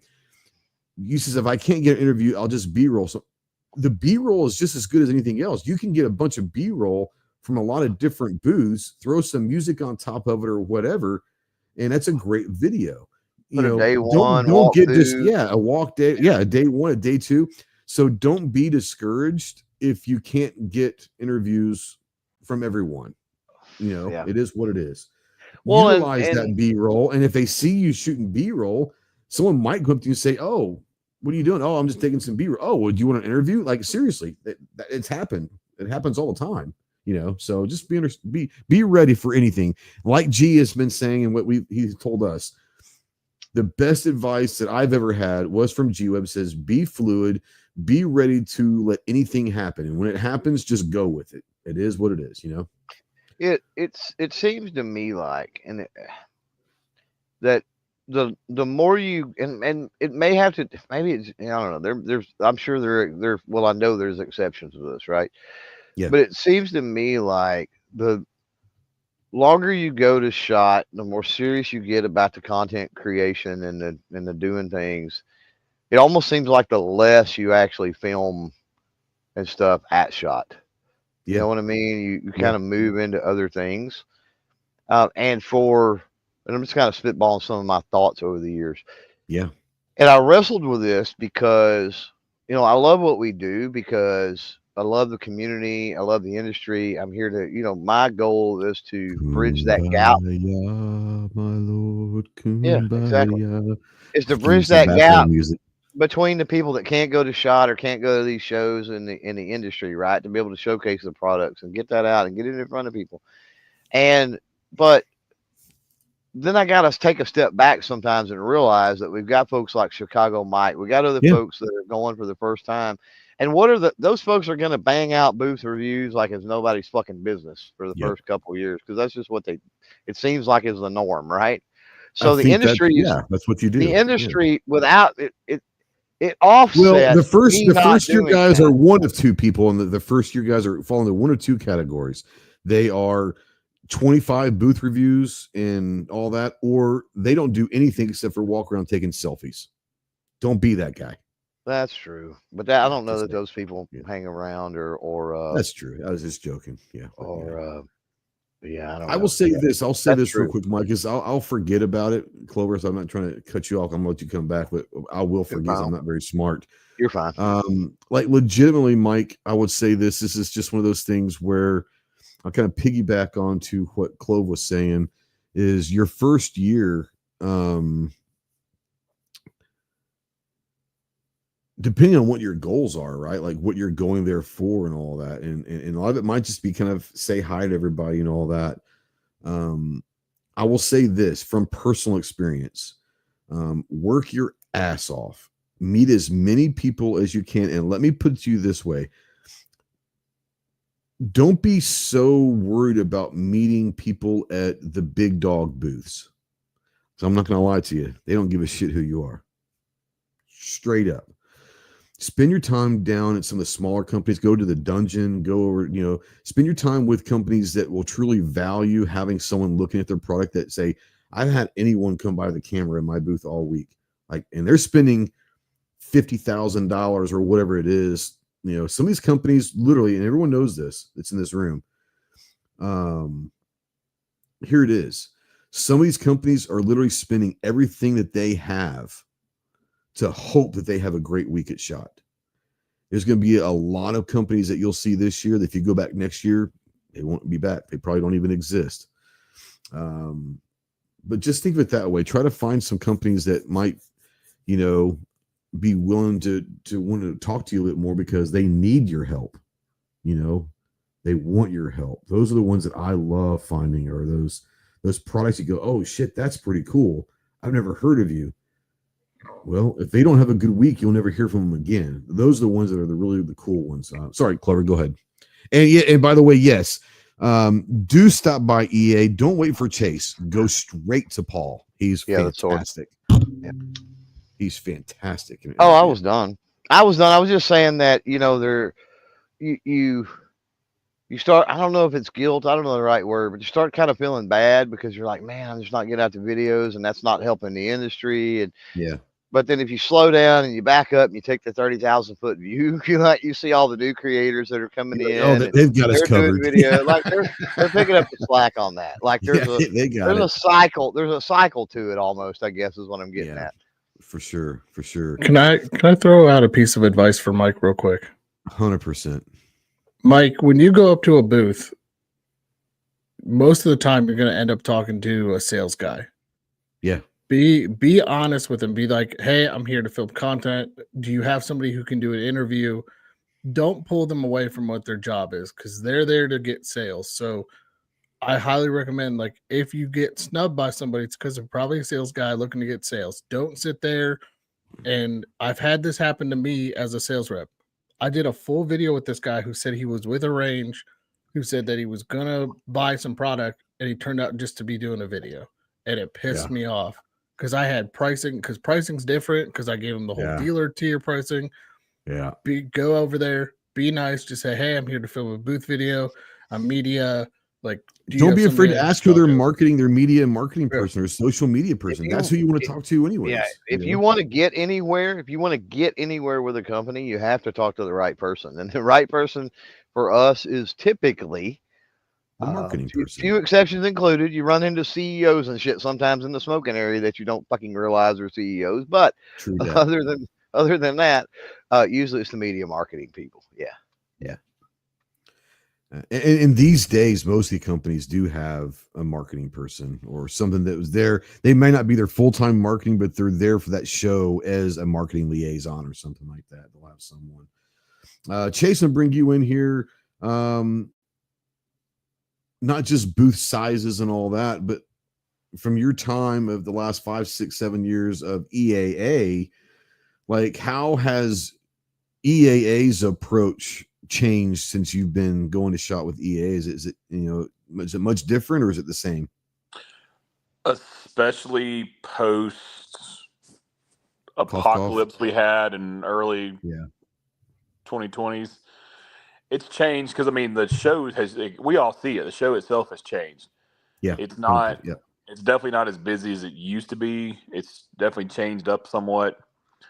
But the approach is a little different. Like we brought some other smaller companies in with us before. We've kind of changed our approach on how we market to people, how we just approach all kinds of things now. It's not the how it was before for years and years and years. You set up, you throw your wares out, you talk about this one or two specific thing. It's a very fluid, semi-integrated thing now, and like we all kind of work together. And like for me, on this doing a lot of the sales side stuff, we have a lot of meetings throughout the show.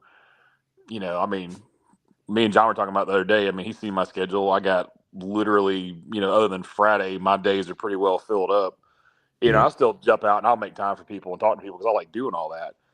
But, ours is a little different because we all wear a lot of hats in a smaller company, and you just have to jump out and do a lot of things. We'll all take turns walking to the booth and talking to people and doing whatever, showing this or that. Y'all know me. I don't have a problem getting in front of a camera. But no, you don't. But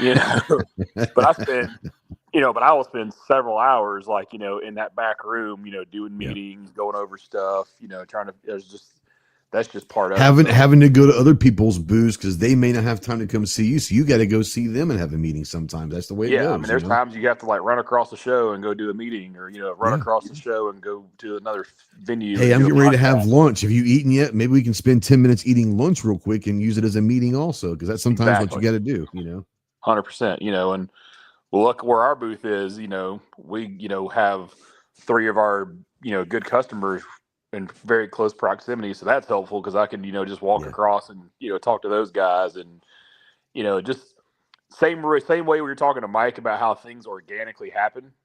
Like, just walk up, you never know what's going to happen, just it's conversational and you never know.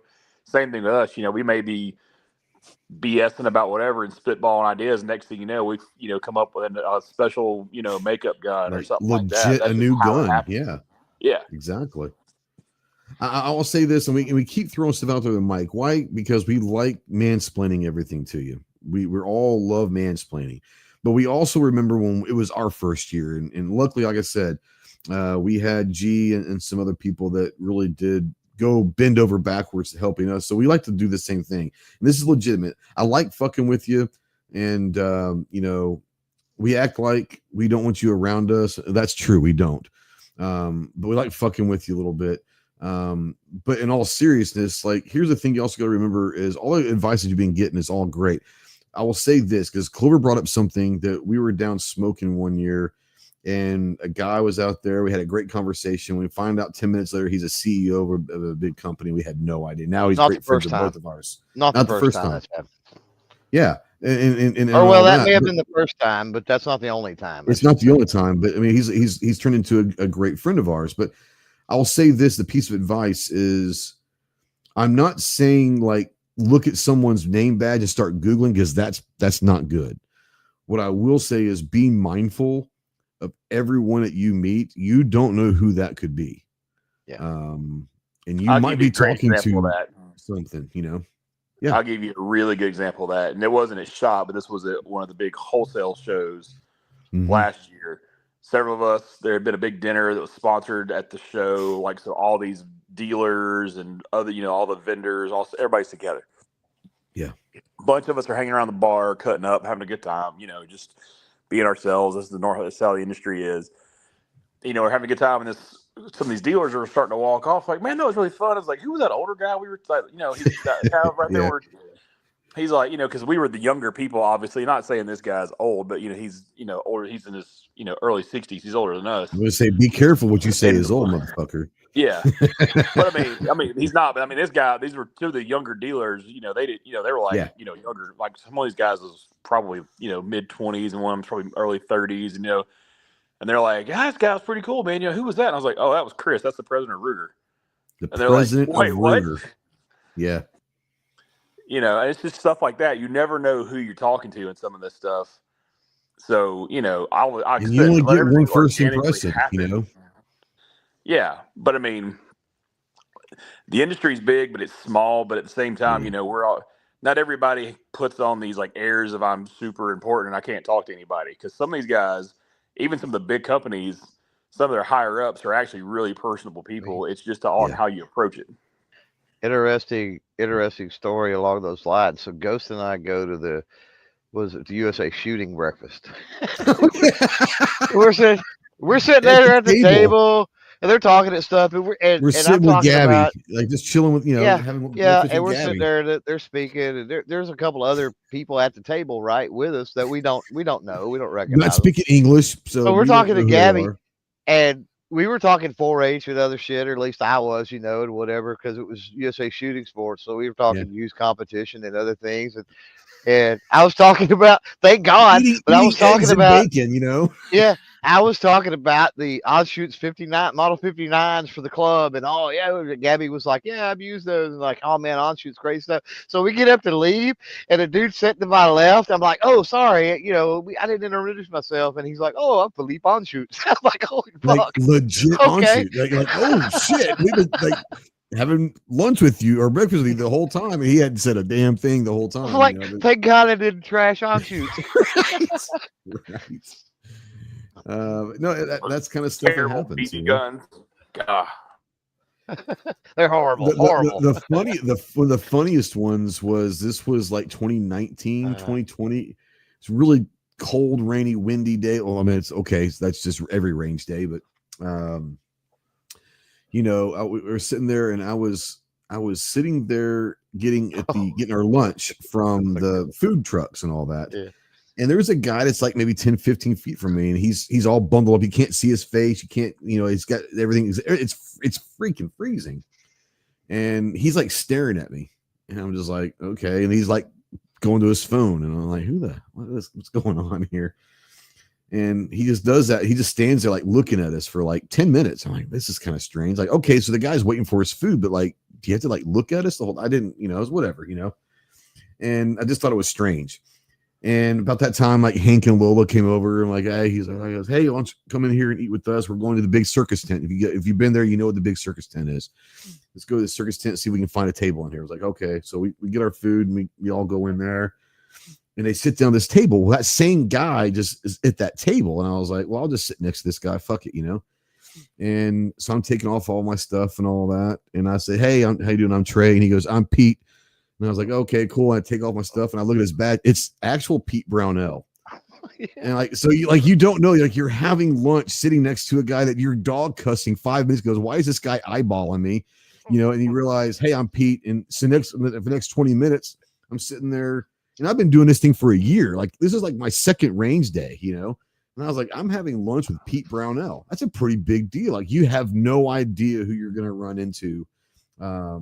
So it's one of those things. It's kind of a fun thing. Enjoy it, embrace it, but understand that, be aware of everything that's happening. You know, how many people would love to have lunch with Pete, and it just happened. It just happens. Like, it just happened. Like, who is this guy? Oh shit! that's like Pete Brownell. It's like, wow, okay. So forever you can tell for those a guy stories. that hasn't had never met anyone like that. Like, I'm new to this. I'm like, holy shit. It's cool sometimes to have those flexes, right? Like, I don't know how many times I've told the on-shoot story. Oh, You'll be in a gun shop and we'll be talking about, somebody be talking about on-shoots, and I'm like, it's like, oh yeah, have I breakfast had, with him. I had breakfast with Philippe. Yeah. Ate eggs and bacon. with Eggs the and dude, bacon. Yeah. Well, Chase brought up. Go ahead. Yeah, go ahead. Chase brought up a good point. It looks big from the outside, but small, really small industry. So when you're talking to people, you don't know if who they know, and B, well, everyone knows everyone, right? Yeah, everybody knows everybody, and B, you don't know where they're going to be next because there's a lot of movement. So make friends with them because you don't know. You may not just have because you don't think that they're somebody. worth anything at XYZ. 2 years from now, they could be at Glock or SIG or H. They that's how it works. Or they could know somebody. Is the thing. Well, that's the thing is, like, if someone comes to any of us and say, "Hey, do you know anyone at so and so?" Well, I might not, but literally between the people just in this room. Oh yeah, on this panel, we got it covered. Everybody, we know the entire industry. Someone knows someone from every. We got it covered. So that's the spider web is real, So it's really funny. So we had our SHOT Show meeting last week with all our people who are going out trying to get donations, and Kurt, myself, and Alex Broski are in that meeting, and we're going through the list of companies like who do we know where, and we've got this kid who's a college intern for us. His name is Nico, great kid, and we're going through everything, and Kurt and I are like, well, so and so moved from AOB and now they're over here, and so is over here now, and this and that. He calls me after the meeting and he goes, "Bro, how do you know so many people? Like, you guys were just listing off people's name and they kept moving." And so it is crazy how many contacts you make and watch them move and know where they're at. So just be prepared for that. Yeah. Speaking of that, another move that has happened, our buddy Cody Osborne is with Q now. Yeah. So he's went from Walther to Taurus, back to Walther, back to Walther. Yeah. I heard that. I was going to actually talk to you about that off air. I didn't know if you knew that. I had heard it from someone. I can't remember who I heard it from. Like, hey, have you heard from Cody? And I'm like, no, why? He goes, he's not at Walther anymore. I'm like, no shit. Yeah. So, good for him. One of the great guys in the industry. And they're all a lot of great people in the industry. Yeah, he's a good guy. G, I want to bring you in.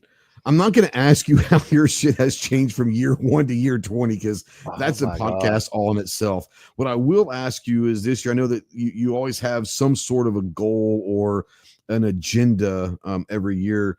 Are you willing or able to share kind of what your goals are this year at SHOT? This year's a little up in the air. So just checking out the show in general, like I try to do, and keep track of. You can imagine after you go for a while, you guys have seen how different it is in your time. So do that times 4. Yeah, exactly. And then I was trying to think about this when we were having a conversation off here to somebody that just earlier today, actually. Like this conversation, I've probably had a couple of times with groups of people that have come and gone. Very few people have stuck around. I know people that have been going, in the industry longer than me for sure, but paying attention to content creation and the show itself and all that, like there's just not a lot. So, anyway, so yeah, I'm just going to be trying to. You're going to be fluid. Yeah, for sure. But I guess the other thing is I was going to say, you guys are making a lot of points, right? And you're all in your places along your journeys or whatever. Yeah. But part of the things you were talking about is how much the industry is spending or how much they prepare to go to the show, right? As vendors. And then, again, let's not forget that the majority of the show is the gun shops. This is pretty much all the gun shops in the country are sending a representative or so to this event. A lot of the police departments and a lot of the law enforcement, not law enforcement, but military procurement is at the show. So it brings a lot of the community together. And the industry spends a lot of money to put something together for them, right? So when you guys are talking about going there to do business and not so much the booth reviews is what they're spending $50,000 to create. So not taking a camera out and taking a picture of that stuff is a little frustrating, I'm sure, for the people who spent $50,000 this year. But I think also for the community and for ourselves as gun owners, for our grandchildren, so that they know what SHOT Show is like. Like, you know, you said, well, let the new people cover that, but the new people are still figuring out what's up. They're no, we weren't saying that. We're saying like it's good that like some of us might not be able to do all that, but there is other people every year that are doing there that. is, so but there's most people have their own, you know, like I say, most people are somewhere in their journey. Most people aren't, you know, there's you know, I don't want to say make it sound bad, but most people are about 4 years, 3 years maybe. I don't know. You guys have been around long enough to see people come and go. So for sure, there's people that come and go, and there's people that last for a while, and there's people that get taken from us, right? And all the rest. So I'd say about 4 years is average. So when you think about that, it's not all coinciding. It's not like high school or something where there's, you know, this group of people and this group of people, and then they all graduate together. It's all kind of shuffled together. So you're right. Like everybody's all over the place, but not even SHOT Show takes time to record the show itself. So that's the part I kind of savor and I like to enjoy, because I've always liked the show. It's always been like when I started going in 5, it was different. Like there was no immediate coverage of SHOT Show. It just didn't exist, except for Gun Blast was just starting to like talk about being there and then have their content out to paid members. And like some of the forums and stuff had specific things, but SHOT Show was just coming to light. So just seeing SHOT Show itself become a part of the community and not just the industry has been really neat. So let me ask you this, because I mean, you're talking about the last 20 years that you've been going. Do you like what SHOT has become versus when you first started going? Like, do you like the evolution of SHOT or what? You like it when it was smaller or bigger? Oh, it's awesome, dude. So guns could have got dark and weird. Guns could have become just for cops. Guns could have become some weird thing, right? Like guns could have become like a novelty, some kind of a joke. They could have gone anything, but instead they did all that. And, you know, they did that as a side thing to have fun, but they also did all the things that they've done. 29 states now with constitutional carry, 50 states with concealed carry. That all happened while I was going to SHOT. So watching the industry come into its own. And then I've always said, when I started going to SHOT, us with digital cameras was like, what are you kids doing here with those digital cameras? I love listening to those stories. They got mad at you. Yeah, we had to have pieces of paper. Everybody in the picture had to sign the piece of paper, and they'd get mad and kick you out if you didn't. And then a couple years later, they're begging you to come take pictures. Well, after a little while, I mean, you get videos, and then now there's, you know, when Mike walks up to a thing as a new YouTuber, people will know what that means, and they'll have had, you know, what do we just say, $10,000 to $15,000 just for the real estate. They'll have 3 foot of their booth dedicated to having YouTubers walk up and do streamings. So I'm so glad that we've changed the industry, and the industry's changed. And I just hope that the same way that we've adapted to the tech, we can adapt to understanding how to communicate with each other about mental health, so that we can eliminate the suicide thing, but then communicate with each other and the antis, so that we remove the misunderstandings and create the awareness that's necessary for them to leave guns alone and not think of us as some kind of dangerous vice. And that's where SHOT Show has the potential to do that, because we have, well, you've mentioned, you got Tony, you've got the DC Project, which is now Women for Gun Rights, right? You got GOA's presence. When I started going to SHOT Show, Second Amendment Formation was the only people there, and he had one table, and he was selling bumper stickers. Right. Yeah. Now it's almost like activism is really a part of it. 100% is, and it needs to be a bigger part. And we've talked about that. And well, it's still an industry show. It doesn't need to be an activism show. I don't want it to be an activism show, but it does. Yeah. But when you talk about what do I like about SHOT Show, the fact that it is a reflection of that being an aspect of our experience as gun owners, right? Because otherwise, like I say, it could just be absent. It could be verbatim. Like it could be not cool to talk about, but instead it's actually becoming more of a common That's thing. true. No, that's a They'll very have good point. seminars on suicide, and those seminars on suicide prevention won't even have Walk the Talk America in them. So that means that there's so many campaigns out there to prevent suicide and create awareness that they don't even know that the other entities exist. So we're in a good spot if we have so many entities that they're not even crossing paths out there at that level. Great point. Great point. Great point. Gort said his first SHOT Show was in 1991 in Dallas. It was great, but obviously a lot smaller than it is now, for sure. Yeah, 91 sounds like before the police were even there, because at one time it was just hunting. At one time, from what I understand, there was these shows all over the place, like regional shows and more. Yeah, and everybody was getting like, the industry was like, how are we going to have to deal with this? We have so many shows to go to. And then NSSF was like, well, what if we just did this show? Like, they had some successful show.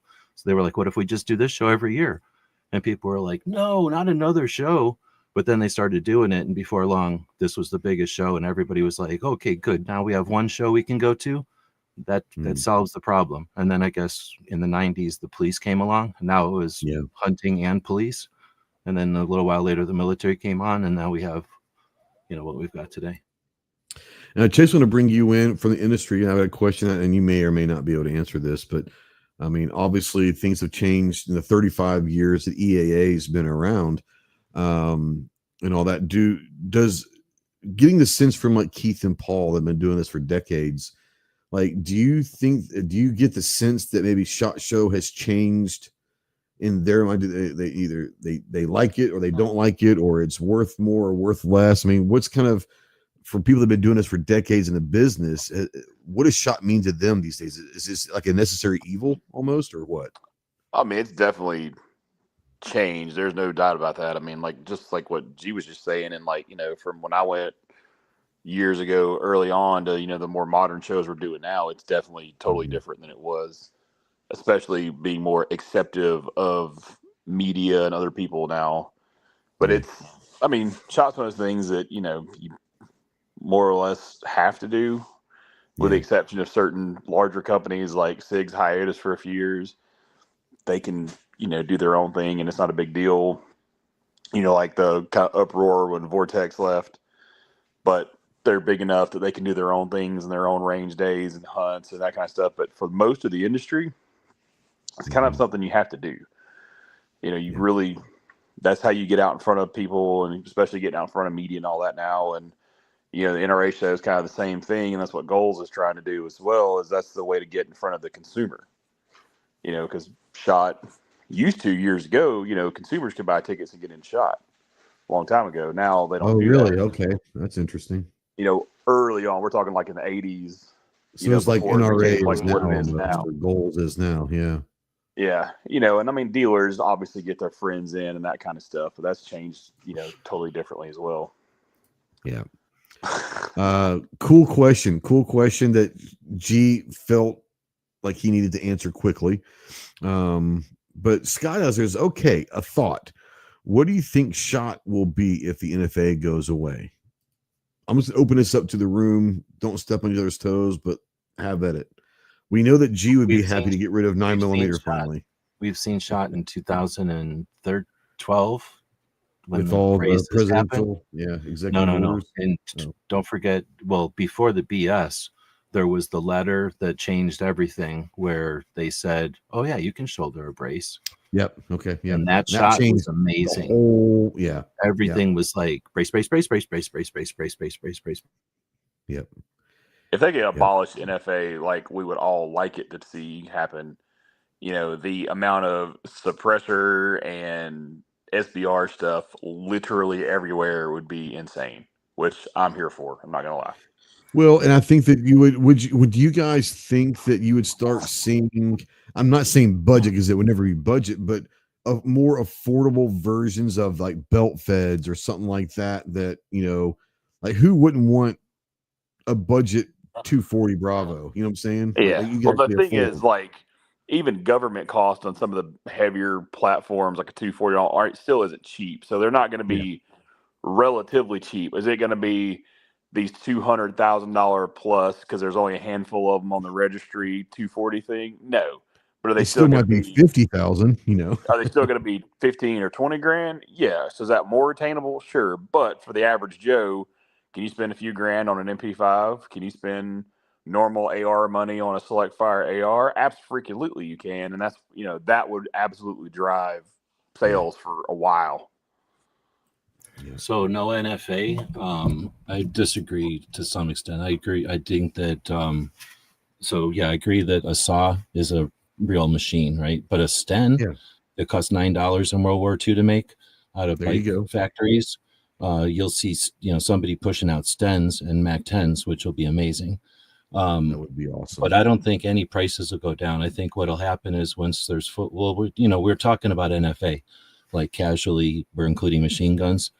Nobody ever talks about destructive devices, but 203s would be awesome. But we're probably going to see some staggered thing where they just pull cans off and short barrel rifles, and then they still call machine guns dangerous or whatever. But let's say we go ahead with machine guns. You make machine guns completely legal. There's no barrier to entry anymore. Then anybody can go buy whatever. Well, there's only so many Thompsons made in 1921 and 1934, right? And there's only so many transferable ones that are out there. Now, even though all the non-transferable ones would be open game again, there's only X amount that have existed as complete guns that existed in World War II. It's still going to rule. Yeah. And what's going to happen is somebody's going to come out and make a new one, right? A clone. And now that clone's going to be a $9,000 gun, or maybe even a $3,000 gun, right? Because it's just really a couple of more parts. So those $3,000 Thompsons, everyone's running around, and now there's full auto games, right? Steel sports, so you shoot full auto. Hopefully we find something cheaper than lead. And we're all having an amazing time with our, let's say the Thompsons go down to $900. Well, now everybody's looking around and going, well, I got the first Thompson that came out full auto, and I got the second one that came out, but I want the good one. I want the one from World War II, like my great grandpa had. Yeah. Do you think that one's still $25,000? No, now that one's $50,000. So I think those people that are holding real ones are going to have even more money in their hands, because once we have full auto, people are going to go, oh, this is awesome. I want more. And just like anything, people want the actual Mustang, not some kit car Mustang.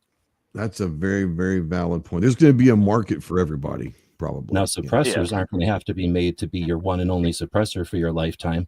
So now suppressors can be 3D printed, and they're going to be $5, $10. You buy 20 suppressors and run, 6 I of want them. to be able to run. I want to be able to run to Walmart and buy a suppressor because I need one today. It'd be great. You were going to say something, Chase? Go ahead. I'm sorry. No, I was going to say pretty much the same. Like, the collectible historic stuff will still maintain its value. And if not, go up. Yeah. You're not going to see, new build M16s or M4s or whatever aren't going to be crazy money. But, some of the more intricate things to build, like a heavier belt fed or whatever, are still going to be expensive because they're expensive now. Government like costs. A Gatling gun still takes forever to make. Like that's an expensive absolutely. Machine, now that's what I would love to see. Though? Like what G said, I would love to see, the destructive device stuff come off, because people don't realize. To go buy. I'm not gonna lie. I want to go buy flashbangs. I like flashbangs. I think it'd be great to have flashbangs. Well, not having to do a stupid registry for every round you have for a 203, or not having to have a. You're not having to have a form and an explosives license to own the fun stuff and all that. That would be amazing. I think it's just like heroin, right? If they made heroin legal tomorrow, how many people are going to go get heroin, right? Like just the heroin addicts, like nobody else. So if they made explosives legal tomorrow, like maybe some dumbass will hurt himself, but most people are going to be like, I don't want that. I don't want it yesterday. I don't want it today just because it's legal. And the few people that do want it are going to figure out how to be safe with it, just like they're safe with anything else that's dangerous that we own. Yep. Clove, you're going to say something? Or is it Ginger? Whoever's going to say something, go ahead. Yeah. Go for it. Oh, the ability. I was just going to speak to the ability to make stuff, right? Was what's cool. That's true, too. Like, the innovation will get better because companies would be willing to start putting money into stuff that are going to be maybe lighter. More than that, available.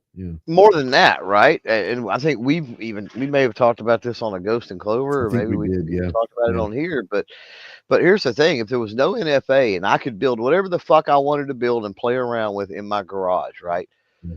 I could come up, or anybody, and I'm just using me as an example, could come up with like the next greatest fucking improvement thing, innovation, right?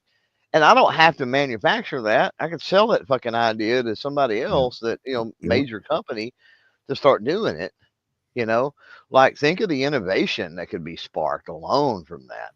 Yeah, and I agree with the market on the existing, pre, 86, the, historical, it would right now they're expensive because of supply and demand, right? That's not going to go away. No, it's not. But what you there's do still only so many of them. if you do more modern stuff, right, new production, then you truly create a true collector's market, I think, then, like a true collector's market. And it's a lot like we have nowadays. Chase, as an example, with EAA and all the 1911s, right? Chase is selling the shit out of 1911s, but there are still World War, era time original Milsurp 1911s out there that people want and they pay really good money for. Yeah. So both can exist. So Scott brought it up. There is a bill in Congress right now. It's HR 450, put in by Representative Eric Burleson out of Missouri. There's another bill that's going in as well. That is also the Abolish the NFA Act bill. So there's another new bill that's going out. So that's Eric and John Vlecko were at the Hill today to talk about that one. And there's also an Abolish the ATF bill that's also been introduced into Congress as well. So I don't see machine guns coming off, but I could see us getting suppressors and SBRs off, and probably SBSs off, and just what's the other one? AOWs. AOW. Yeah. I can see those coming off. I have no illusions that machine guns, destructive devices, that's just coming off anytime soon. Bump stocks challenge the machine guns, braces challenge, SBRs, suppressors exist. So I mean, should machine guns come off and all? Yeah, absolutely. Like all the NFA in general should be repealed, but I think you're going to see it come in steps. It'll come in waves. I mean, I don't disagree, but I'm just saying we do have stuff on our side. And then we could, sporting purposes, garbage needs to get killed so that we can, because they justify machine guns being so bad because of no sporting purpose. Well, yeah. Well, the sporting purpose needs to go away so I can import cool stuff. Exactly. Right. As soon as the sporting thing's gone, then machine guns can just exist without having to have some dumb government reason to exist. It makes no sense. It's completely fucking asinine to go, okay, I can import a 4-inch barrel. So I got this goofy piece of metal sticking out the front. And then once it comes in, I can chop that inch off and it's fine. Well, you can't bring in the 2-inch, but you're allowed to chop the inch off once it comes in. Like, how does that even make any fucking sense? Like, you end up with the same product ultimately. So why is it even necessary? Real quick, guys, Chris, you've got to head out. I'm going to give you a few seconds to talk about shit, and obviously we'll see you next week. But go ahead. Yeah, I really don't have anything coming out this week on the channel. Okay. Just focusing on getting stuff ready for shot.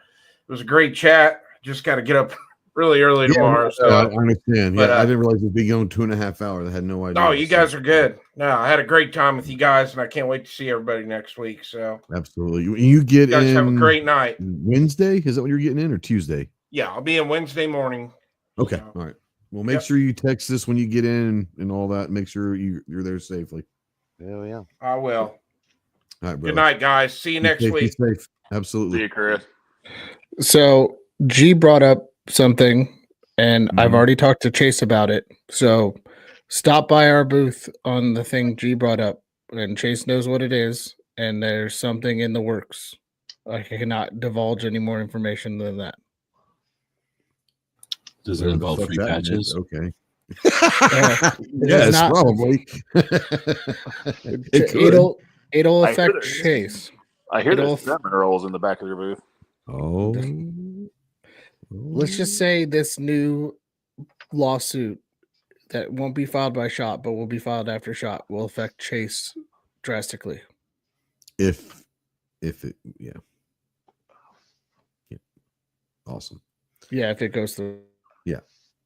PKM, Discos, and RPKs for everyone. I mean, who doesn't want? No offense, but who doesn't want a disc or a PKM? I'm just saying, like, who wouldn't want one of those? You might not be able to afford it, but just knowing that you could would just be amazing. You know? Yeah, it'd be something to save up to, wouldn't it? Hell yeah! I want to go buy me an old Toyota pickup from 1983 so I can mount a Dishka to it and drive around fucking town. Right. That's my life goal. All right, snob out there. I want a 300D diesel Mercedes with a Dishka on it because I would love a Hilux, just to have a Hilux, but it's harder to get a Hilux in America than it is a Dishka. Let's just be honest about it. So, oh yeah, 100%. Because they don't want I've that. known people with Dishkas before. I don't know anybody with a Hilux. That's what I'm saying. They won't let the Hilux in because if the Hilux were allowed in America, it would destroy the truck market as they know it. Yeah, there's actually a Hilux club here. There's like 4 or 5 guys that have Hilux here, but 3 of the 5 of them are the SUV, not the truck. Ah, okay. The that Surfer, but there are 2 Hilux trucks in that little group that run around. How'd they get them here?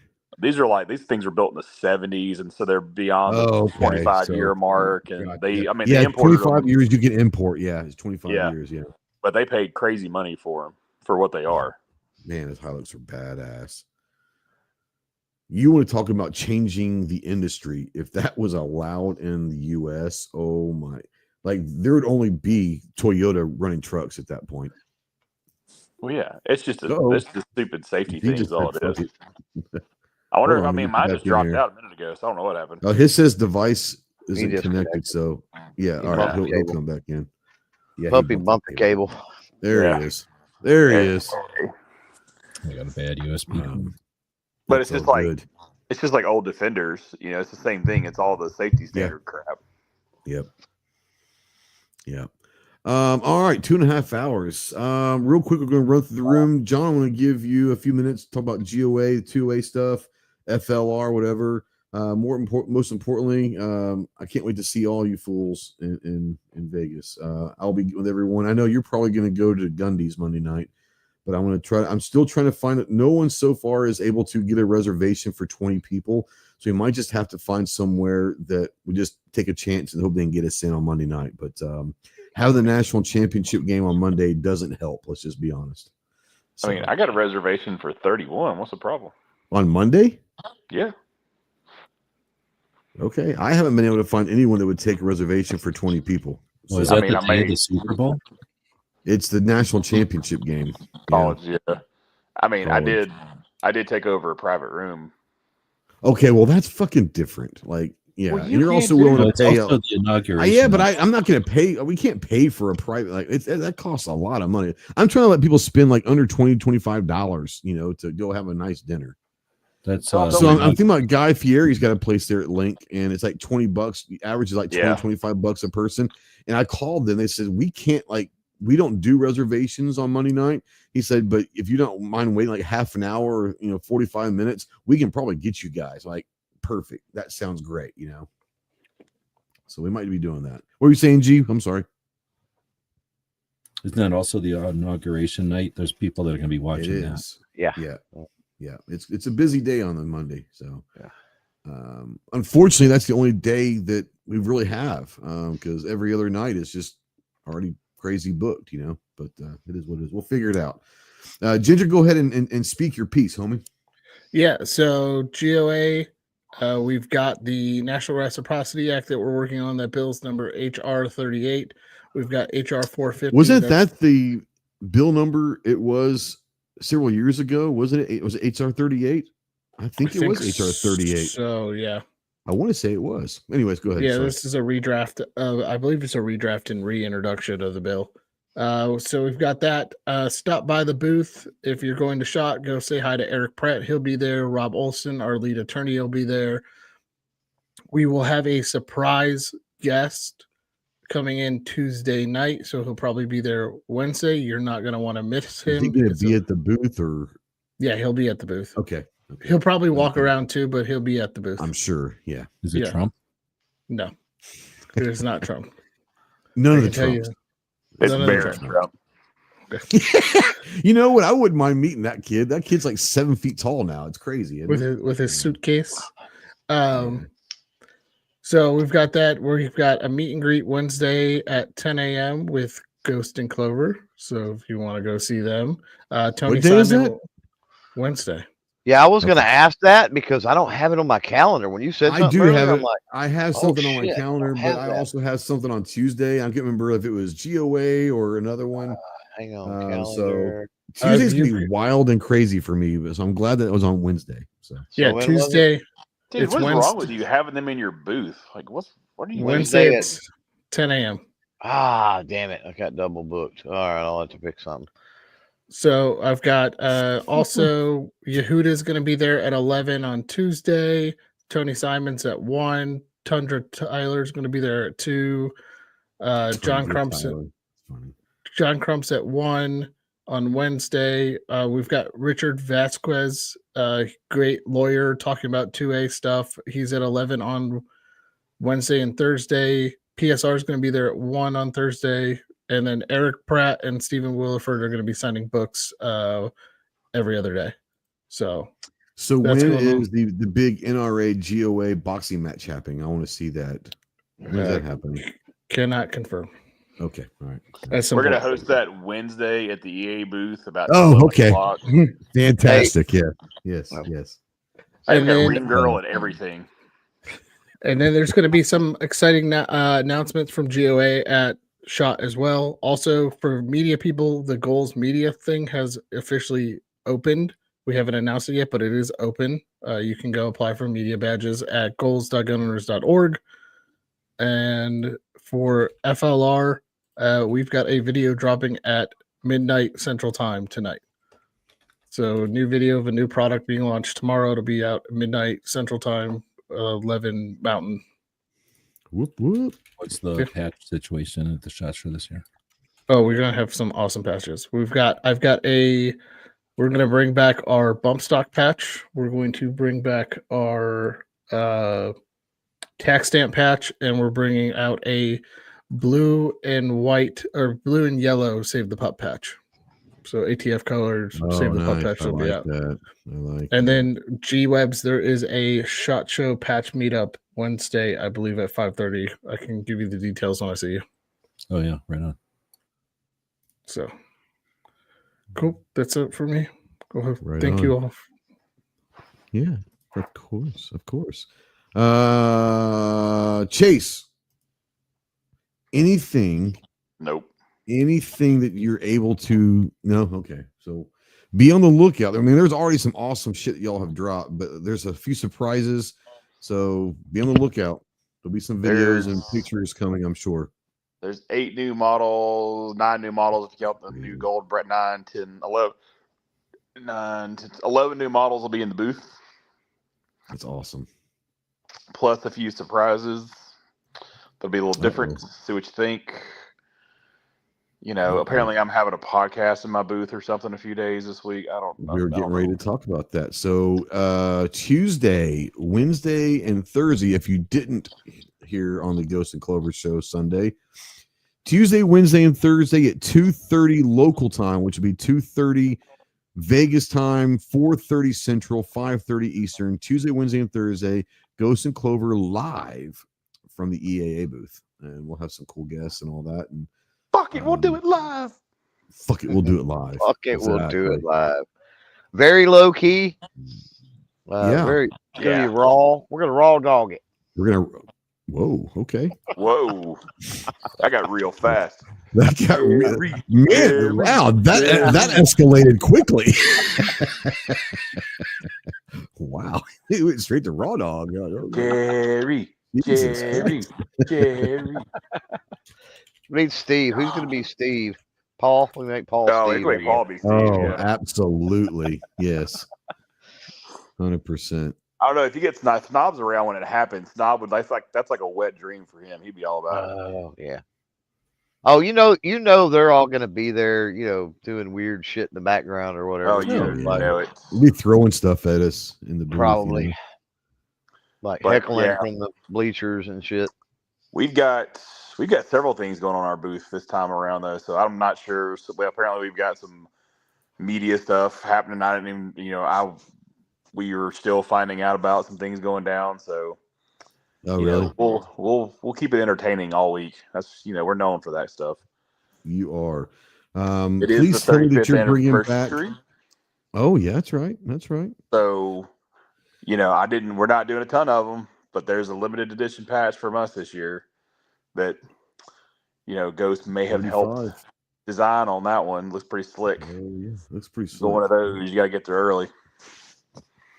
35 years. It's pretty cool. Yeah, those aren't just going to be sitting out for everybody. They'll be kind of gingerly passed around. No pun intended. Ginger ain't getting one, is he? Probably not. He's got enough. Okay, that's right. Yeah, I was told. Wait, hold on. Chad told me I was getting one when I was on with Lefty. So I don't think Chad's going to have control of those patches. Yeah, Chad is definitely not in control of any of that. Cool. They'll let you pet a schnauzer, apparently. Oh yeah, apparently I'm going to have like some dog demo in my booth or something. That's new. That was new information. Like a working dog or like a pet dog? Like a working dog, a giant schnauzer working dog thing. I didn't know that they use schnauzers as working dogs. Well, straight guys don't, but okay, well that's fair. That's fair. No, I mean, no, apparently it's like an actual thing. I'll stick to shepherds. Thanks. I can get a schnauzer for like an emotional support dog, but not a working dog. Like not a shot show dog. Schnauzers. I'm like, I understand they're big herding dogs. It's just, when I think of like, I think of the small schnauzer when I hear schnauzer. Yeah, these are giant, like the big schnauzers. Oh, okay. But like when I think, Germanic working dogs, or European working dogs, I think shepherds and Malleys and that kind of thing. Speaking of working dogs, Clover, is there going to be a return of the SHOT Show puppy show this year, possibly? I wasn't able to get that done last year, was I? I don't think you did. I mean, hopefully. Maybe. I mean, I enjoy, I just enjoy meeting the people with the puppies and seeing the puppies and all that. Of course, is cool, and the variety too is kind of neat. But that was kind of fun, ranking them and giving them nicknames and stuff. I really did. So we may try to bring that back if I'm thinking about it. Just not too swamped running back and forth. That might be our Minthia thing. Hey, our Minthia, like if you happen to be walking around, you see a cool pup, just snap a picture. Oh man, yeah, she would be. She's not really an animal. Puppies, Well, she's not like an animal person, but she could probably do that.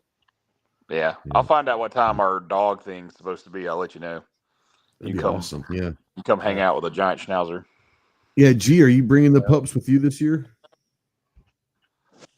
We can talk to you about that off air, I suppose. Okay, that's good. That's fair. Yeah. Top secret spy dogs. He can't talk about that shit live. Spy dogs. That's the real Paw Patrol right there, baby. Right. That's awesome. All right. G, you got anything that you want to bring up and all in closing before we head out of here? No, hope everybody has a good time and good experience, and definitely for people listening, I don't know if your podcast goes out before, but definitely take advantage of all the human beings that are going to be there. It'll be out tomorrow. You get to see it. It's pretty neat. Absolutely. Snob, that's hilarious, by the way. And I'd pay good money to see that actually come to fruition. Just saying. When we get a little thing that looks like a vacuum cleaner, and he'll sit in there. Just scoot it around. You've got enough vacuum cleaners. Just take the canister. You have like 100 of those damn things. Redo the canister on it. It's not like I'm cleaning. Like it's a bunch of dogs in this place. I had to get a vacuum cleaner. So I act like I'm vacuuming the whole time. Oh shit! That would be amazing. It would be. All right, fantastic. Dan, thank you guys for 2 hours and 50 minutes. We still got 38 freakers out there. So thank you guys. I hate to cut you off, but you got to get the fuck out of here. You don't have to go home, but you can't stay here anymore. We will not obviously have an Armed Citizen podcast next week. We'll be at SHOT. And this time next week. Oh, no, you're going live, I heard. We're doing it live, but we're not doing an Armed Citizen podcast live. No. I heard you were doing it live Tuesday night. No, You should. Thursday night, maybe go live at Shot Show. Oh, Thursday night, we will. Yeah, that's Thursday. We're not going live. that's secret squirrel stuff. Boris and Natasha not allowed. Tuesday night, we're hoping that we're not going to get stuck in a desert again. So go watch a drone show. We should go live Wednesday. Yeah, night. there's Wednesday night. In Paris. Oh yeah. What could possibly go wrong there? No, sir. A Night in Paris, Part 2.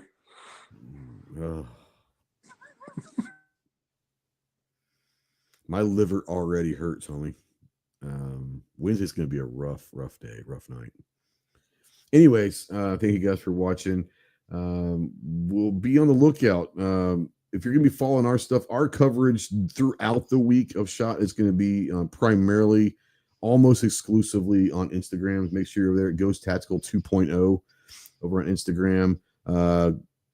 Ginger, where can they find your stuff during the week for FLR? Is it going to be on Instagram or Facebook or where? If I post anything, it'll be on Instagram. Okay. All right. Clove, what about you? I'm probably going to go X. Okay. Most likely. Yeah. I didn't think about X. Yeah, probably need to do some X also because they're a little more friendly and honestly, it's a little less clunky and a little quicker to deal with. Yeah. You can read, so I got the ability to explain potentially. Some people can read. I can't read. What the hell are you talking to, jerk? I need pop up pictures, babe. Jerk. Come on, what? Your words. What happened? Maybe wants to read. Words. What was that? What was that? Nate Park? Yeah, see, I'm not a big fan of reading. It's like the most words ever. But I can easily go photo, video, whatever, and then like there's the caption is just, it seems easier, and I don't know. There you go. Well, there you go. So we're gonna have it all covered. Chase, thank you guys for coming on. Ginger, Clover, thanks for coming on. We'll see all you guys next week at SHOT. Can't wait to see you guys. For the guys that are out there in the chat that will be there next week, can't wait to see you guys as well. And for those that aren't going to be there, get there next year. Make a plan. Don't use any excuses. Get to SHOT Show 2026. So, we'll talk to you guys soon. Make sure you get out to the range. Be more proficient with your firearms. Stay in tune with everything going on in your local, state, and federal with all 2A cases and 2A legislation. Most importantly, enjoy your freedoms of being American, one of which is to keep and bear arms. We'll see you in 2 weeks. Semper Fi. Phil, it's what's for dinner.